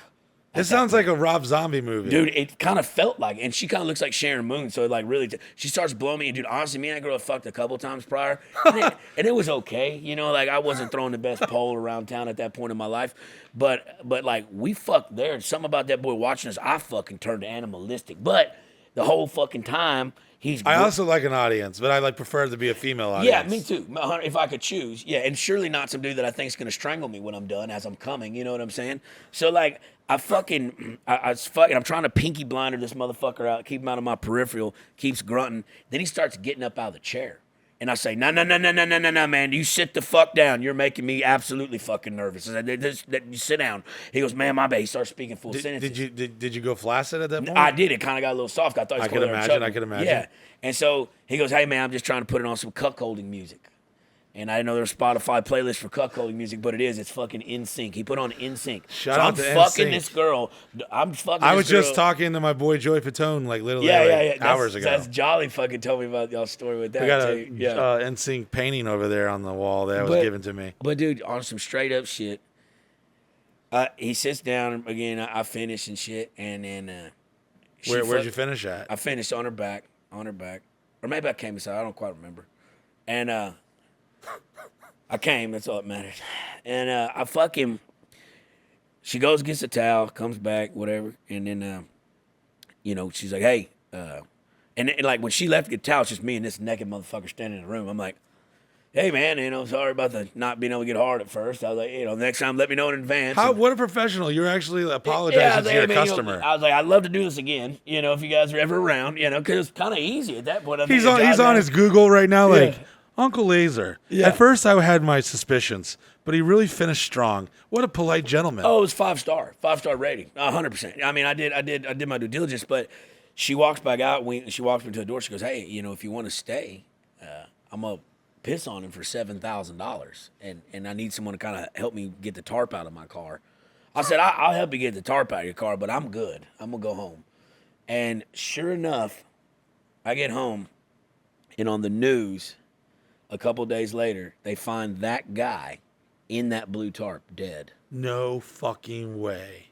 I made that part up, but that'd have been fucking crazy, right? M. Night Shyamalan twist, wouldn't it mean? No, the Ranger Street Regular is still on the loose, so y'all be fucking careful out there, boys. Boys, there you have it, folks. If you get paid up some strange for change at a hotel room and a dude starts breathing heavy and you see a blue tarp come out, time to get the fuck out. Yeah. What's your opinion of Austin, Texas? I know it's become like the epicenter of comedy, and it's a place that a chosen few legends have came and raised the flag and say this is where we'll build the comedy future. Yeah. I know there's a lot of cool. I mean, it's Texas. Yeah. You think conservative? Hell yeah, gun-toting motherfuckers. Not Austin. But I hear Austin's got a lot of Libby, green hair, septum piercing. It's he, her, them, they, thou, fucking pronouns going down. It's starting to become a lot of that. And look, I never really liked the city in general. I mean, I'm from the country, and I like that. I hate fucking traffic. I hate homeless. The homeless problem in Austin's terrible. Shit on the sidewalks and stuff. And comedy clubs are all downtown, so you got to walk by. That Strangler needs to hustle it up, man. Yeah, he needs to start killing homeless people. What are we doing here? Help someone send me that Cash App to the Strangler guys so we can buy some more tarps for these homeless bums. Knock them off. But no, I mean, it's cool, man. Rogan's Club, and it brought a lot of impact to the city. It's hurt some of the other comedy clubs, but has anyone tried to be like, have you heard anything on the street in Austin where like we're gonna burn it down at midnight? Like, the Rogan's Club? Yeah. No, but the first night they ever opened and ever performed there, someone pulled the fucking fire alarm. Oh yeah. And evacuated everybody out of that bitch. Some guys like fucking dressed as Braveheart. He's got blue face paint. He's like, this is where we hold the line. Yeah, like fucking. Fuck these motherfuckers in their $100 million Spotify shit. Fuck them. But they took our clubs. They took our nah. But I mean, like, Red Band's club, Sunset's right next to it. It's popping. Creek's still popping. I mean, there's still great clubs around it. But it's cool because in a a floor. So the Mothership is what we're referring to. Yeah. For those who don't know. And the Mothership is one of the most pristine clubs. It's an awesome fucking venue, awesome club, great spot to do comedy. It's always packed out. But like, it's cool because now that it's the epicenter, like, there's not just Road Club, there is other clubs. So over the course of like a 4 or 5 block radius, you can hit fucking 15. 5th or 6th Street? Yeah, it's 6th Street. He's on 6th. But like all the clubs are in like a 4 block radius. So any given night, you can go out and hit 10 spots. So it's basically become like the new Hollywood of It's comedy. basically the new comedy store, the LA scene. It's basically that. It just all shifted down here. But it's cool because, it is Austin. It is kind of fucking liberal, which is stupid. But like, First time, I have been to Texas quite often recently. And I remember seeing some serious libtard shit going on. And I was like, what the fuck? I was like blown away. I thought this was Texas. But apparently it's been growing pretty rapid out there. And I've seen, because comedy is a very honest art. You have to be honest, and you have to be able to take a joke, and that's not necessarily what a lot of woke culture deals with. To give you a little perspective on that, though, I've always been a firm believer. It's not. I mean, if you're just a bigot, racist asshole, people are gonna shut you down, right? But it's not what you say; it's kind of how you say it with ill contention. Like the other night, I performed with Cam at the L.A. Or at the Hollywood Improv, and it's L.A. And so I made it a point to say retard and faggot throughout my entire. Yeah, you got to hold on to that. I'm like, look, I'm not saying it away. Faggot to me doesn't. I'm not trying to downgrade some kind of gays. It's just what we said growing up. We had no idea what we were, but it's just like I don't use it. I have also frequent the hard F. Yeah, and retard that just slides right off my tongue. Retard, I rode the short bus, baby. Yeah, like I own a short bus. Look at me, I am fucking retarded. Yeah. So fuck you. I can say retarded. So, if black people can say the hard R, my retarded ass can also say retarded. So, I say like that, and people love me. Like, I don't say it in ill content. I keep a high energy. I'm not trying to be mean or anything, but I mean, I'm going to say the shit I grew on and say the shit that I'm accustomed to. So it's not so, I haven't personally, I've said people, hey, you probably shouldn't say retard. I'm like, ma'am, I was in remedial math until I was in 9th grade. Like, I had a speech impediment until I was 7. Like, just pull out your report card and be like, bitch. I'm going to say what I want to say, just don't come to the show next time. How about that, Yeah. And so, but like, what's cool about Austin, it blew up so fast, so traffic sucks. But dude, literally 15 minutes outside Austin, like, Dean got a fucking, we hunt hogs and kill deer. Like, everybody got guns and we got ranches and shit, do shit. So, like, I still love that aspect of it, but I fucking hate living in or being actually in downtown besides being in the comedy clubs. There's some cool music venues, but man, it's just so much fucking traffic. Yeah, where do we pee at? Where do you say you pissed? I actually have I need to Chris, take if you don't mind, Chris. Now listen, boys. my buddy Steve-O brought me to this this product here. Oh my God, Dean, look at this. And this is we're not officially sponsored by them. I like to call it the Wizinator or whatever. That Basically, is awesome. This is an apparatus you shove your schlong in, and you could just pee in there. All right, I don't know if you're shy or not. No, I'm not. Is this on YouTube or? I mean, we'll put a big blur on your dick. I want to show you how I've been pissing in public. All right, so go ahead. I'll try not to look more than 3 seconds. So here lately. Yeah. Here lately. Well, if you've seen his dick, that means you could trust him. Yeah. Me and my friends here, if we haven't seen each other's. It's right here. It's right here, baby. I just said the little thing. So I've been pissing like this in public. There you go. I've just been going like this. There. Hey guys, I'm not to sound a little, but he's got a decent hog on him. Not bad. He needs to trim up a little bit, but he's got a decent hog on him, folks. So do you shave or do you trim? Now let me get the hose here. Let's get the hose flowing down. So wow, you're looking pretty healthy. Yeah. It's pretty clear. Not bad. Let me get a little. Let me get the gravity going here. If you I feel like we're gonna siphon gas right now. Hey man, this Biden economy, we can't afford to not fucking steal some gas. Oh, this is incredible. I'm literally right now holding his urine line. It's the warmth of your urine could keep a small child warm. I love how you're so fucking confident in this shit, dude. I mean, I'd hate to. I would like to say I would be lying if I said this is the first time. So Steve-O brought you that, huh? Yes, Steve-O kind of like repeatedly demanded I have to buy it, and here we are, folks. Perfect. And look, wow, you got about 300 cc's of urine. I mean, you can run a Model T off that motherfucker. To be quite honest, that shit's steamy. It smelled terrible. Yeah, oh my God. Luckily I didn't smell that. Yeah, don't do that. I literally just held your hose while you urinated into this apparatus. Mikey, when are we going to tag team somebody together? That's the real question here. Every time me and my friend have consensual sex with a female together, it's a beautiful broship. It's like you take your relationship to a whole new level, and there's nothing more beautiful than you and your bro just having a good time with a beautiful lady. And I would love to possibly tag team something. Yeah. After I've just watched you urinate in that thing, at least I know you're ready to go. Yeah. You got a pretty good hog on you. Because listen, you definitely should trim up. I do recommend you do trim a good up. trim.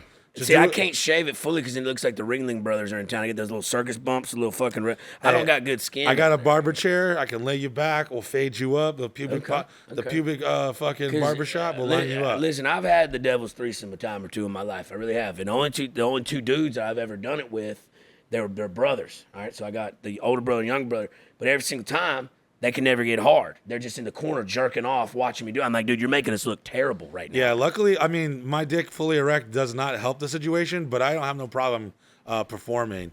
And, I mean, me and one of my dear friends, Midget Mac, who is a midget, hence the name Midget Mac, Yep. we actually had a threesome with another midget.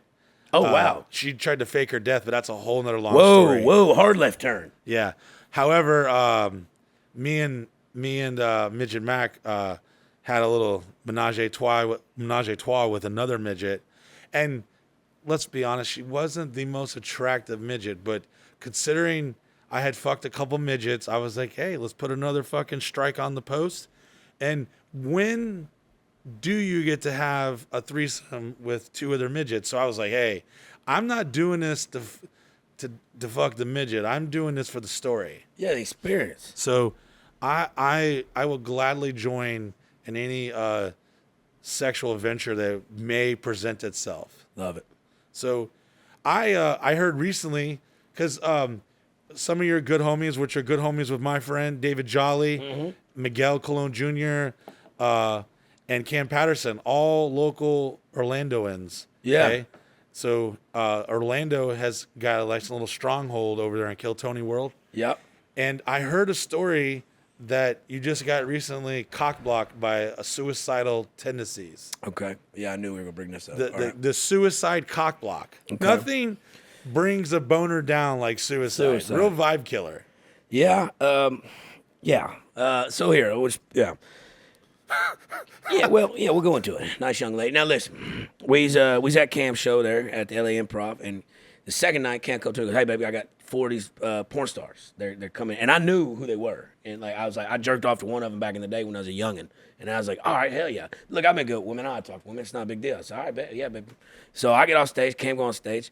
And I go to the bathroom. When I come out of the bathroom, they come out of the bathroom. They go, oh, Uncle Lazer, blah, blah, blah. I was like, well, y'all want to go by the bar, get some drinks? Cam's about to finish. And so we go by the bar, get drinks. Look, I'm a lover. So Cam thought it was weird I kept making out with the porn star. I said, I don't care. I'm in love with her. Who are you to deny your love of this beautiful woman? That's what I'm saying. I love her. And so, like we're making out, and I'm like, I think we're getting an apartment together. We're soulmates. And so Cam's like, I kind of want to go out and see LA a little bit with them. And Cam's like, nah, let's go back to the fucking Airbnb. He's trying to get laid. I said, all right, baby. I said, well, why don't you go to the liquor store, get condoms, and get some liquor. I'll ride with the girls. Condoms. The thing you... Yeah, listen, I'm not a huge pro either, but I know in the porn world, you got to have that checklist thing. The talent test? The talent test. I just figured that they just call that now. You know they all lying out their ass. Probably, but I know they... Photoshopping shit. There's one guy in L.A. and Vegas that photoshops every talent test. Yeah. Just inserts But I name. wanted to be respectful of it. And if you know, it's better to... My mom says better be prepared and not use it than fucking... You know, because then it's going to ruin the vibe, like right? You don't go up in a plane without a parachute. That's it, baby. So, as we's driving... I'm sitting in the back, we're kicking it, we're laughing, I'm cutting them up, making them laugh. And the girl that I was really like vibing with in the front, I see as we pull up to the Airbnb, she's fucking typing a paragraph on her phone. And I go, damn, that can't be good. And never is. Never can be good. And so we get ready to get out. She's like, guys, and they drove 2 hours, all right, to be at this show. So it ain't like they a hop, skip, and a jump there. So you, Cam Patterson, two girls drove 2 hours. No. So me and Cam Patterson were doing a show there. These 4 girls drove themselves there to Cam's show. They drove 2 hours to come be out at this show. All right. So like they ain't just, going home. They want to stay. You know what I'm saying? So they want that VIP meet and greet. That's it. So I see this long thing she's texting, and then I say, are you girls ready? And she goes, guys, I don't want to be here anymore. I don't want to go in. I just want to go home. And they're all like, oh, no, why? What's up? And she goes, my dad just texted me and told me he's going to commit suicide. And I'm like, fuck. So I look at the other girls. I'm like, well, y'all's dad ain't going to commit suicide. Y'all want to come in? You know what I'm saying? I know, right. And I like, that was a little harsh. But, now look, now, obviously they're going to stay with their homegirl and shit, as they should. And so I was like, all right, ladies, well, change your mind. We'll be here. I said, maybe tomorrow. Y'all just hit us up. Just be friendly. But now I got to get out the car, and I got to break this news to Cam and his homies. So I know what they're gonna think right off the bat. How'd you fuck this up, mother? I'm like, You nah, must have said something. I'm like, look, man, I've been good with women my whole life. Women love me. I love women. So I walk up to him. I'm like, he's like, where's the girls at? I'm like, listen, you ain't never gonna believe this because it's a weird story. I can explain. Oh, her dad committed suicide. Yeah, like I was like, all right, listen to me. I said, look, and I said, look, these girls are porn actresses. They are not Academy Award-winning actresses. They weren't all in this together, giving me the best performance life. And the girl was damn near in tears. You know what I'm saying? I was like, and so Cam, without like missing, you weren't believing. You're like, I see some tears. She was distraught. It changed the whole vibe, the whole mood. Like I know she wasn't making that up. And so, but Cam, without a fucking missing a beat, goes, man, fuck that motherfucker. He goes, I hope he dies because he ruined my Saturday night. And I fucking died laughing. It was the funniest shit I've ever seen off the cuff in my life. So nothing would cock block a night better than a father who texts his daughter says, I'm gonna kill myself. yeah, and then one of the comics that was with us, our white comic, Tony Casillas, he was like, he's like, and like Cam had some of his homeboys when he travels with some of his homies, a couple of other black dudes from Orlando, and Tony was like, They probably aren't even upset that their daughters were going to get gangbanged by Cam and all his black homies. He probably found out that you were going to fuck her, Lazer, and that's why he's like, I got to text her right now that I'm killing myself, so you did this, bud. And I'm like, wow, man, thank you so much. So, oh man, that's all right. Let me get another one of them fucking tasty beverages, huh? Suicide cock blocking. God damn it. It happens. Yeah, but we actually tell that story on Kill Tony, the one that airs tonight, and it just so happened, like Cam, I come there. And Cam's like, hey, follow me tonight. And he's like, what we need to do is tell it from two different perspectives. Well, I thought Cam was going to run a regular joke and then talk about it in his interview, but Cam did it as his 1 minute joke and it killed. And so I have to walk up behind it looking like the asshole. So I walked behind, I go, first off, fuck Cam. Then I did my domestic violence joke, did great. And then Tony's trying to ask me about the domestic violence joke because the witch that I love, she used to jerk me off with one of the exfoliating gloves in the shower. You know what I'm saying? Like from behind. Like a stranger with, like a strange construction worker beating you off. I love that girl. She had pussy like snapped her off. She had a hard on. She was just village people. I fucking love that girl. I love her to death. Jessica, if you're watching, call me, baby. And but so then I got to follow that. So Tony's trying to ask me about this exfoliating glove. I was like, fuck that. Bring Cam back out here. Like, we got to settle this. So we go in our renditions of the story, and then they look them up on like what porn stars it was on the computer. It just so happened that Michael Gonzalez, the drummer, he always wears a hoodie. It just so happened, wasn't planned, wasn't staged, nothing. He had under that hoodie that girl's merch on, her fucking porn merch on, and showed it. It was honestly the best segment of Kill Tony I've seen her been a part of in like ever. Like it was fucking money. So that airs tonight. I wonder if their father ever killed himself. Nah, it turns out he's fine, dude. Turns out it was just me. Cock blocking son of a bitch. I'll tell you what, dude. And I still talk to the girl, daily because I think I might fly her out to Hawaii with me. So, look, her dad, man. Hey, there you go. You planted a seed. Listen, baby, you were sympathetic and, all you got to do in life, my granddad used to tell me, just be somebody that somebody wants to be stuck in an elevator with because nobody wants to be stuck in an elevator. Just be cool, man. Be kind. So. Well, we all get lonely sometimes, and when we're growing up, we're experimenting and we're doing things that, we probably wouldn't do now. I heard that you were able to complete a task that every young man attempts growing up. And it is the old, can I suck my own dick challenge. Yeah. Yeah, boy, that was incredible. As much as I don't want you to tell me the story, please. No, I'll tell it. And any motherfucker that says they ain't ever tried to suck their own dick is a goddamn lie. All right, because I did have a tenant live with me from Africa named Rhino. He's a tattoo artist, and he lived in my old tour bus. And one day I did catch him sucking his own dick. Boom, I'm telling you. And I was like, I thought you can't bend over, pick up the trash. He had back problems. He was all bent in like a fucking roly-poly. You rolled up like a little pretzel, sucking his own dick. Now, let's just say, for one, I would never suck my own dick. No. For two, I would never be able to reach my own fucking dick. Well, if it wasn't for obesity and the length of my penis, Sure. I'm definitely not getting no close. But as much as I don't want you to take me there, please. I'll take you there. Take me there. Puberty's a weird age. All right? A young boy, right? You want to put your pecker in anything. Electrical sockets, hot tub jets. I fucked a Barney doll one Dude, time. I once put an industrial strength shop vac on my wiener. Same. And it sucked the foreskin off my wiener. I can't even fucking wear mesh bathing suits anymore. Like, I'm in a bind. All right? But I used to, when I was younger, I was a little bit chubbier, and I would do sit-ups every night. I remember so many times I'd do 100 sit-ups every night before I go to bed. I started losing weight as I got older, and when we get into like puberty years, when you're watching and doing like weird shit, I remember I'd roll my motherfucking legs over my head, and I'd pin them back against that couch, and I'd try to get that pecker in my mouth. Hold on. So your legs? I'm like this. Can you show us? I'm like over the top. Oh, wow. You see, you're already more I flexible can probably than- still do it now. I've been doing the hot yoga. How close do you think you can actually get to your dick right now? I mean, you got pants I could on. probably get the tip of my mouth. Let me grab your microphone here. You want me to- I just want to see how close you can actually get. You don't got to pull it out or anything, but I just want to see how flexible you are. Like, slide back towards the chair a little bit more here. Oh, yeah. I can see you getting pretty close to sucking your own dick there. You gotta grab that ass and put. What's really cool is if you got a buddy help push you get down on it. That's when it really gets fucking. I think you should make a YouTube editorial video right now. Yeah, How to suck your own dick. Click here. I got a how-to video My Uncle Lazer. in March. You know what I'm saying? In March, I got one coming out, dude. Hey, those $9.99, boots your and local those pee-pee Blockbuster. squeezers definitely don't stop you, brother. You were definitely pretty. I think you could still take it to the promised land. I probably could, but it's a weird thing because it's like post-nut clarity. After you actually come, you come on your own face, and you're kind of like, "Boy, that was fucking retarded." So not only did you suck your own dick, but you came down your own face? Yeah, well, I'm already there. Why not? You know, and then you're just like, damn, what kind of psychopath rolls up into a ball like a caterpillar and fucking comes on himself? You know, so listen, puberty's weird. You do weird shit. I don't know what it's like when a lady comes into season, but for a boy, it's fucking different. So, Man, that is. yeah, I've been doing the hot yoga though. I'm really good at it now.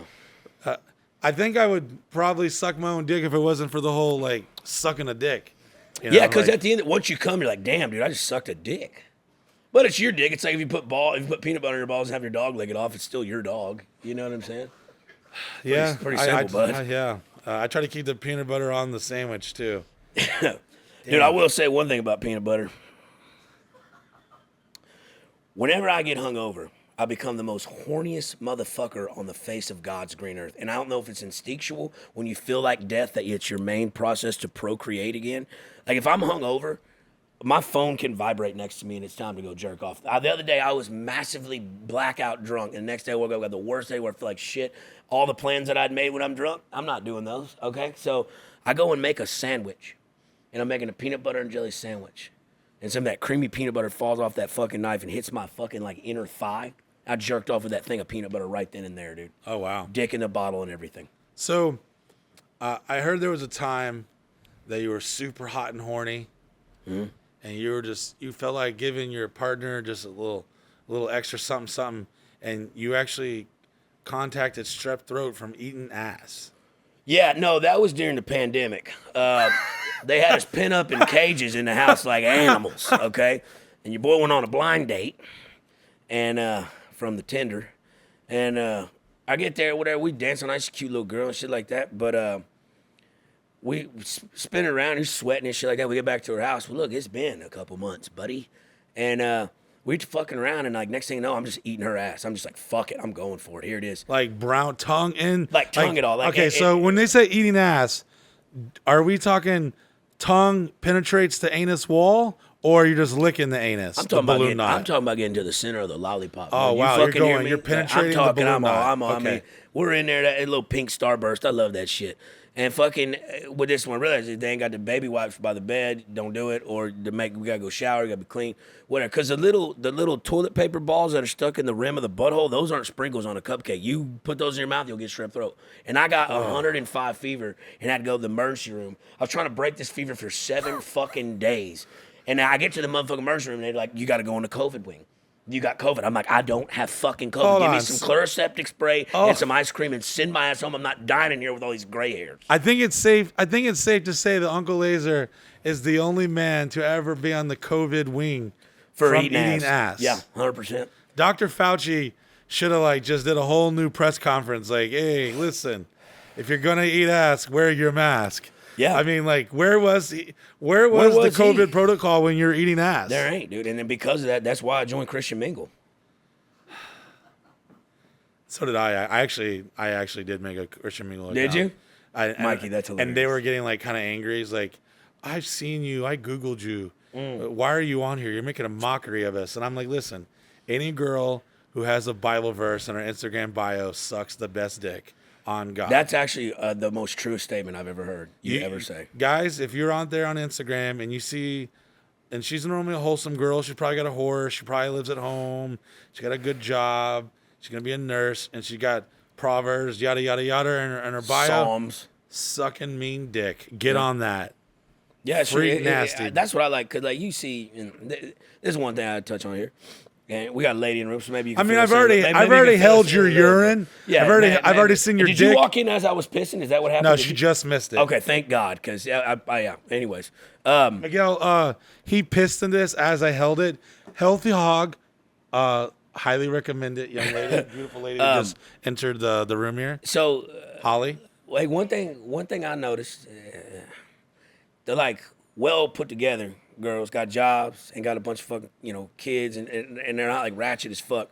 They might not dress the sexiest or the most revealing, I shall say. They're still sexy. They're just not the most revealing. That's usually the best pussy. That's usually the best lovers. By far, those ratchet girls, and shit just the pH is. And I got to get into this. Is one thing I do want to talk about because maybe you can enlighten us. See, when I was 14, I was doing cocaine with my mama and sewing and playing backgammon. My mama in the shower. She had this shower basket, and in that shower basket, she had a douche and a bottle of vinegar. And I asked my mom, I said, what is that? And she said, well, baby, that's how I clean my pussy. I douche with vinegar to help offset. So your mom is just she's the best sex ed teacher. My mom was the coolest human being in the fucking world. Without my mom, I'm not who I am today. She's telling you how she's cleaning her pussy. She's giving you cocaine. She just told me what it was, right? I mean, was she a chaperone on the field trips too? They wouldn't let her. She's a felon, so they wouldn't let her on them buses.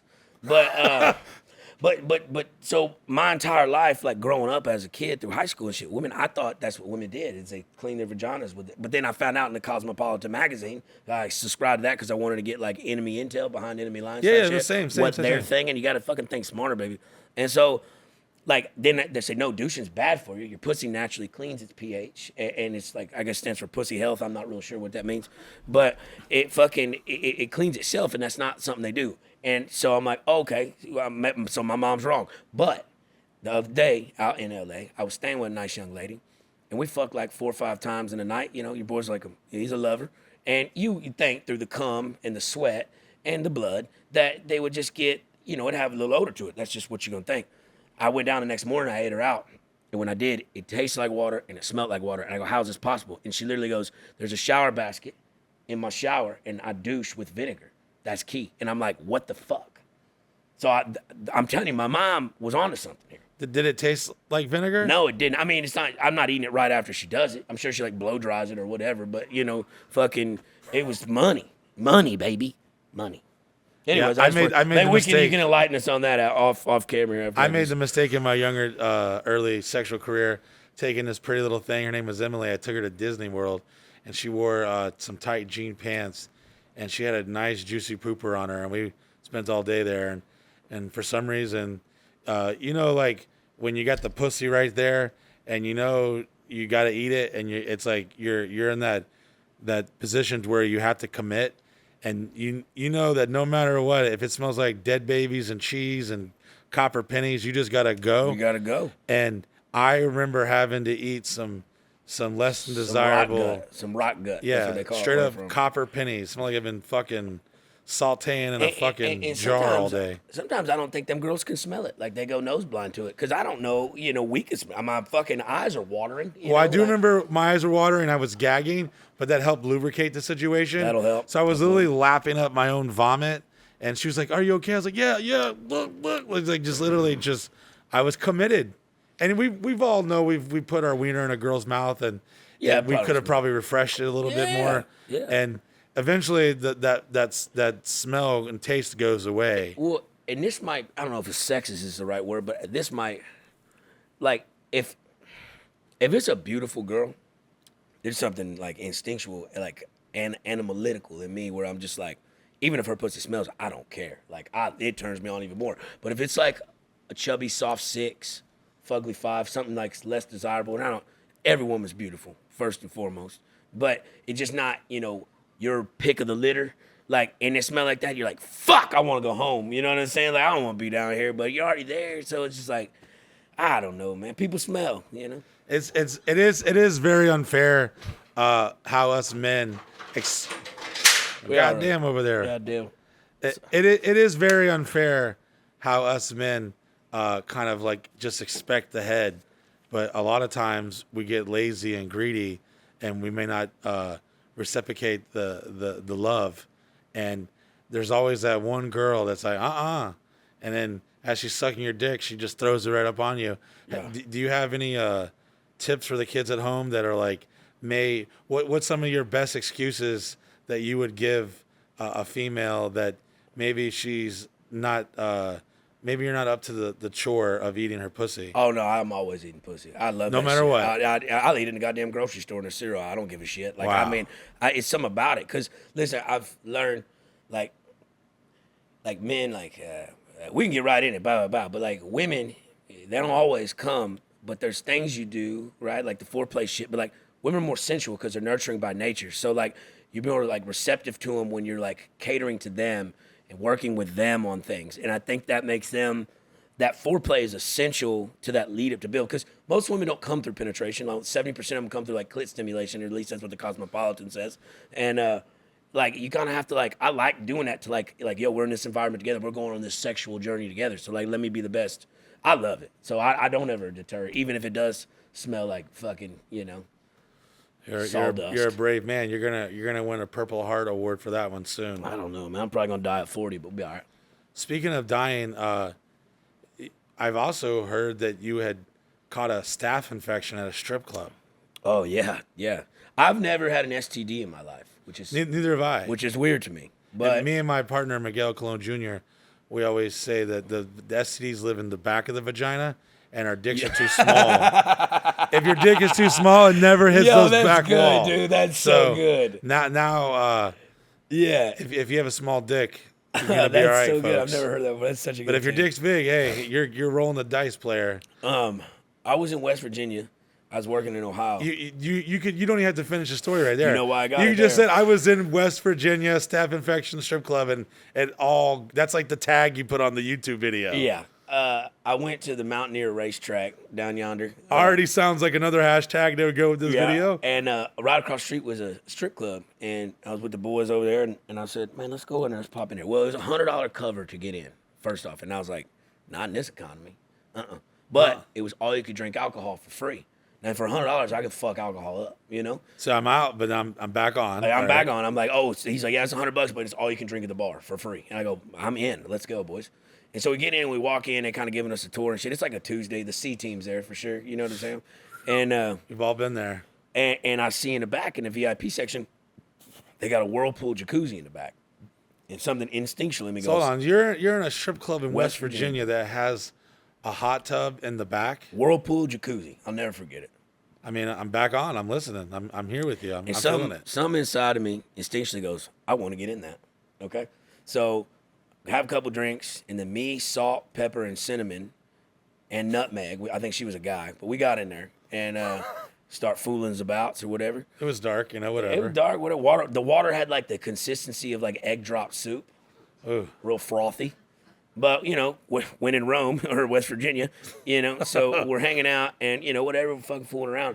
Well, at work, I was rolling some pipe. I was rolling a Monel, and I pinched, like, my leg, my inner thigh right here, and it wasn't, like, bleeding profusely, but it like a scrape or whatever, and because those threads are sharp. And I guess being in that water with that fucking open wound, two, 3 days later, I start shaving, and I cut myself, and it like didn't heal up properly. It, like healed up with like oozy green shit. And I was I don't know why this reminds me of a Bible story of like a man who has leprosy and Jesus like, get in the West Virginia strip club hot tub. Yeah. For it will heal all your ailments. yeah, and yeah. So I see that and I start getting sick and I'm like, kind of like, and it just like it's oozing, like it's nasty looking. I go, I need to go to the doctor. Like something ain't right here. And I come in there and they're like, oh, fuck, you got staph. They had to treat me for MRSA. I spent like 4 days in the hospital. So, Hey, yeah. that's why you need to call my friends Morgan & Morgan for the people, personal injury. Have you been to West Virginia? Yeah. Have you been to a shady strip club with a hot tub? Well, you may be entitled to financial compensation. I'm telling you, West Virginia got that pussy that can kill you. It sounds about right. Yeah, but I probably shouldn't got in there. But, you know, whatever. We all live and learn.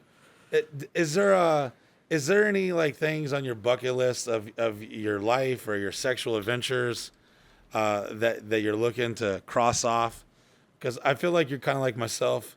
We'll do some dumbass shit just for the story. And some things on my bucket list I don't even really want to do. But I feel like I have to do it just so that one day I could tell somebody the story. Is there anything that Uncle Lazer is got on his radar and he's looking to cross off?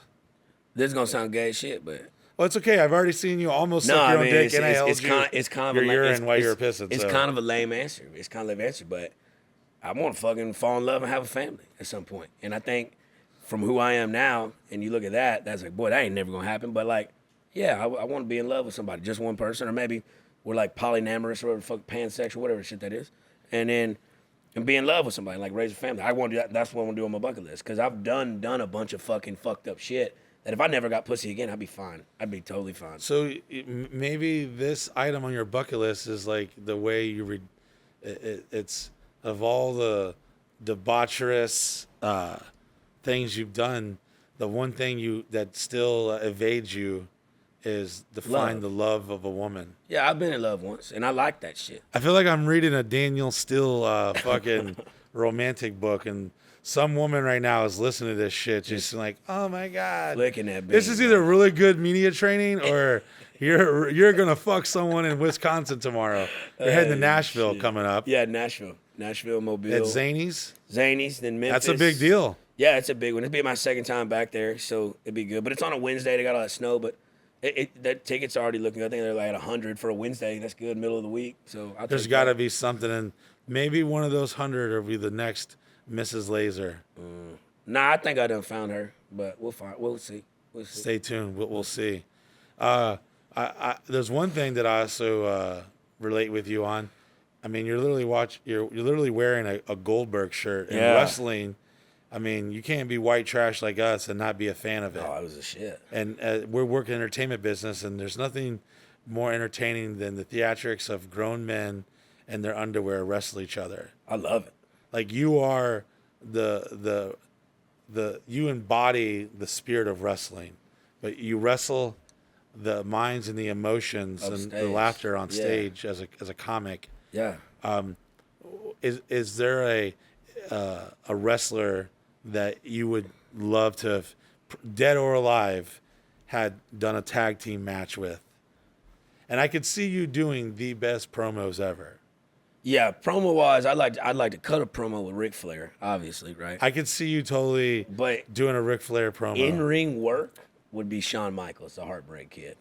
I mean, he also comes to mind when I think of you. I mean, I love that he had the flair, in the fucking mid '90s with the, all his get up, like the sexy boy. He had that image, that rock star image. And that's another thing, like in our world and today, I just feel like there ain't in anything, movies, wrestling, all that shit. Everything's so kind of dumbed down. There's no rock stars anymore. There's no rock stars. Like Shane Gillis comes to mind because he's just a guy's gonna drink, get fucked up, have a good time.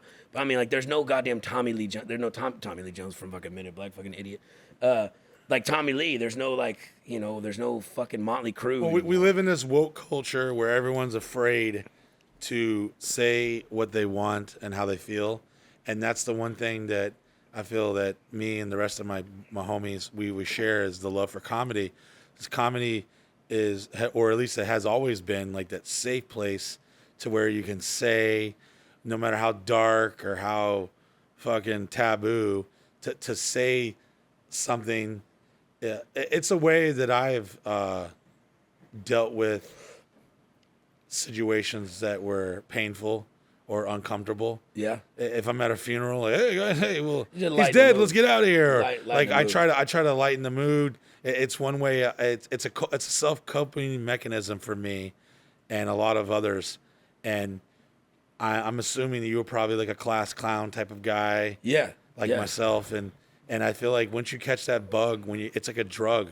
Once you find that love for making people smile, and for making people laugh, that's a drug. It's addicting.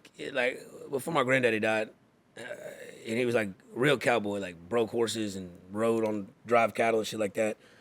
And like I always had the utmost respect for him, but when he died, he told us just come see him one-on-one, say our goodbyes. And he told me one thing that really stuck out to me, and I kind of lived my life by it.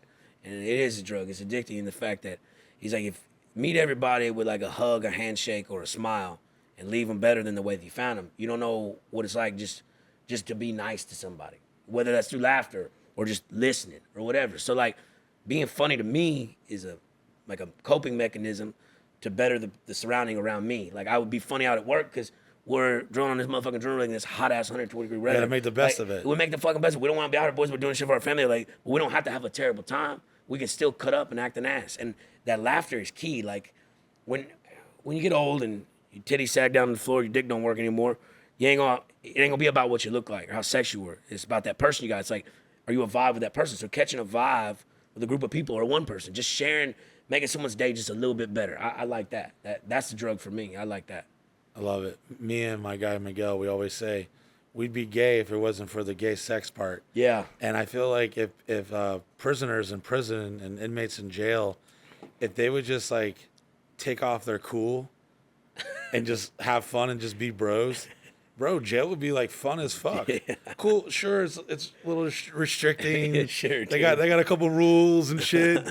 But bro, imagine you got no bitches and just you and your bros are hanging out. It's like we're back at boarding school, baby. It's like summer camp, but the guidance counselors and the summer camp counselors are kind of assholes. But imagine like they make it miserable for their own. They make it worse than it could be. Like they could flip it on the system, be like, no, we're gonna have fun. And imagine if everyone just got along and had a good old time. And yeah, it would just be like, hey, we're all having a good time. A couple of guys palling around. Everyone's passing the Fifi around, like running trains on fucking pillows. Wieners are ugly though, bro. They are. I don't think I could ever be gay just for the simple fact of that, you know, like. Yeah. Oh, that lady is fine. Yeah. Fuck. I hear she's a freak. There's a lady that she's in our audience here, and she's a sex therapist. What? Or That you don't something. find that in West Virginia. I tell you that much. Who knows? Maybe we'll have another podcast story tonight. Maybe our brothership can. Oh, we can spark become the old flame. Yeah, maybe we can just give each other a couple high fives. The old across Eiffel the, Tower, across, dude. yeah, The old Eiffel Tower. You know, I'll take mouth. You take You back. give me a fucking armpit at this point. I don't give a shit. Bro. Hey, listen. Hey, you know it's wintertime. You know, motherfuckers got to get cut over where they can find it. You know what I'm saying, baby? Like the bears got to get some of that honey for that hibernation flare. Yeah, man. That hibernation weight. It's been awesome having you on. Yeah, man. Thanks. And I love seeing you succeed, and I love the fact that you may be doing comedy in an unorthodox way, and the industry might be like, fuck this guy. He hasn't, worked the crowds enough. He hasn't been on tour. He hasn't been on the road. He hasn't done this, done that. But in my mind, you've done it your way, and it happened to be working. And I know you respect the industry. I know you respect the art, and you're telling other people and other comics that it's okay to go this way. And I think you're going to be one of the guys that are going to fucking blow the fuck up, which you already are doing. But I foresee you in a very short future being super huge, and it couldn't happen to a better guy. I appreciate that, man. You're working your ass off. Your work ethic. I see you talking to promoters, you're handling your shit, and you're having a good time, but you really enjoy this. Yeah. It isn't like you're fucking out there laying pipe in the oil fields. And when you find something, it's like the typical cliche thing. When you find something you love, and there's nothing more addicting and beautiful than bringing humor to someone's life, whether they're dealing with cancer or unemployment or their fat wife stops sucking their dick. In that moment, they're listening to you and experiencing a show, because you put on one hell of a show. I've been to one. Fucking absolutely amazing. Highly recommend it. You're giving them an escape in those moments, whatever they're dealing with. Yeah. And that is a beautiful gift and a mark on society, and that'll be your legacy that you are leaving behind, that will surpass any oil rig, any fucking crazy thing. You're taking all your life experiences and you're literally out there killing it. And I can't wait to see you keep winning. I appreciate it, Mikey. So thank you for the kind words. No, I mean it from the bottom of my heart. What do you have? What do you see your future? Where are you the happiest? What do you want to see happen with your career? What's your legacy? I just want to be that guy that everybody went to high school with a guy just like me. But I got a little bit better hair and I talk a little bit more funnier. But when they turn off their TVs and turn off their phones and they come see me for an hour and a half time, they get to enjoy something and disconnect with the world and just catch a fucking vibe. I just want to give people the joy, they're laughing at my shit, that makes their days a little bit better. I mean, I'll obviously be on top of the world and fucking all kind of Playboy bunnies. Yeah, that's incredible too. But just making somebody's day a little bit better. If I can do that, I've won. I love it. Love it, man. Thanks for having me. Thank you, Uncle Lazer. It's been a pleasure. Where can everyone follow you? Uncle Lazer, Uncle _Lazer, Facebook, YouTube, My Drunk Uncle's podcast. OnlyFans, Uncle Lazer 696969. Wow, 369s. That means he's not playing. Yeah. Hey, holla at your boy. So. Well, ladies and gentlemen, I hope this finds you in good spirits. Thank you so much, Uncle Lazer. Thank you for having me. You're a friend. You're an amazing guy. And like I said, I can't wait to continue to watch your career blossom to new horizons. Thank you, buddy. Thanks for coming. Yes, sir. Ladies and gentlemen, Uncle Lazer. Yo, that was fire. We caught the flow state, bro. That shit was money, baby. It started off, we're feeling each other out first 15 minutes, and then we caught the motherfucking.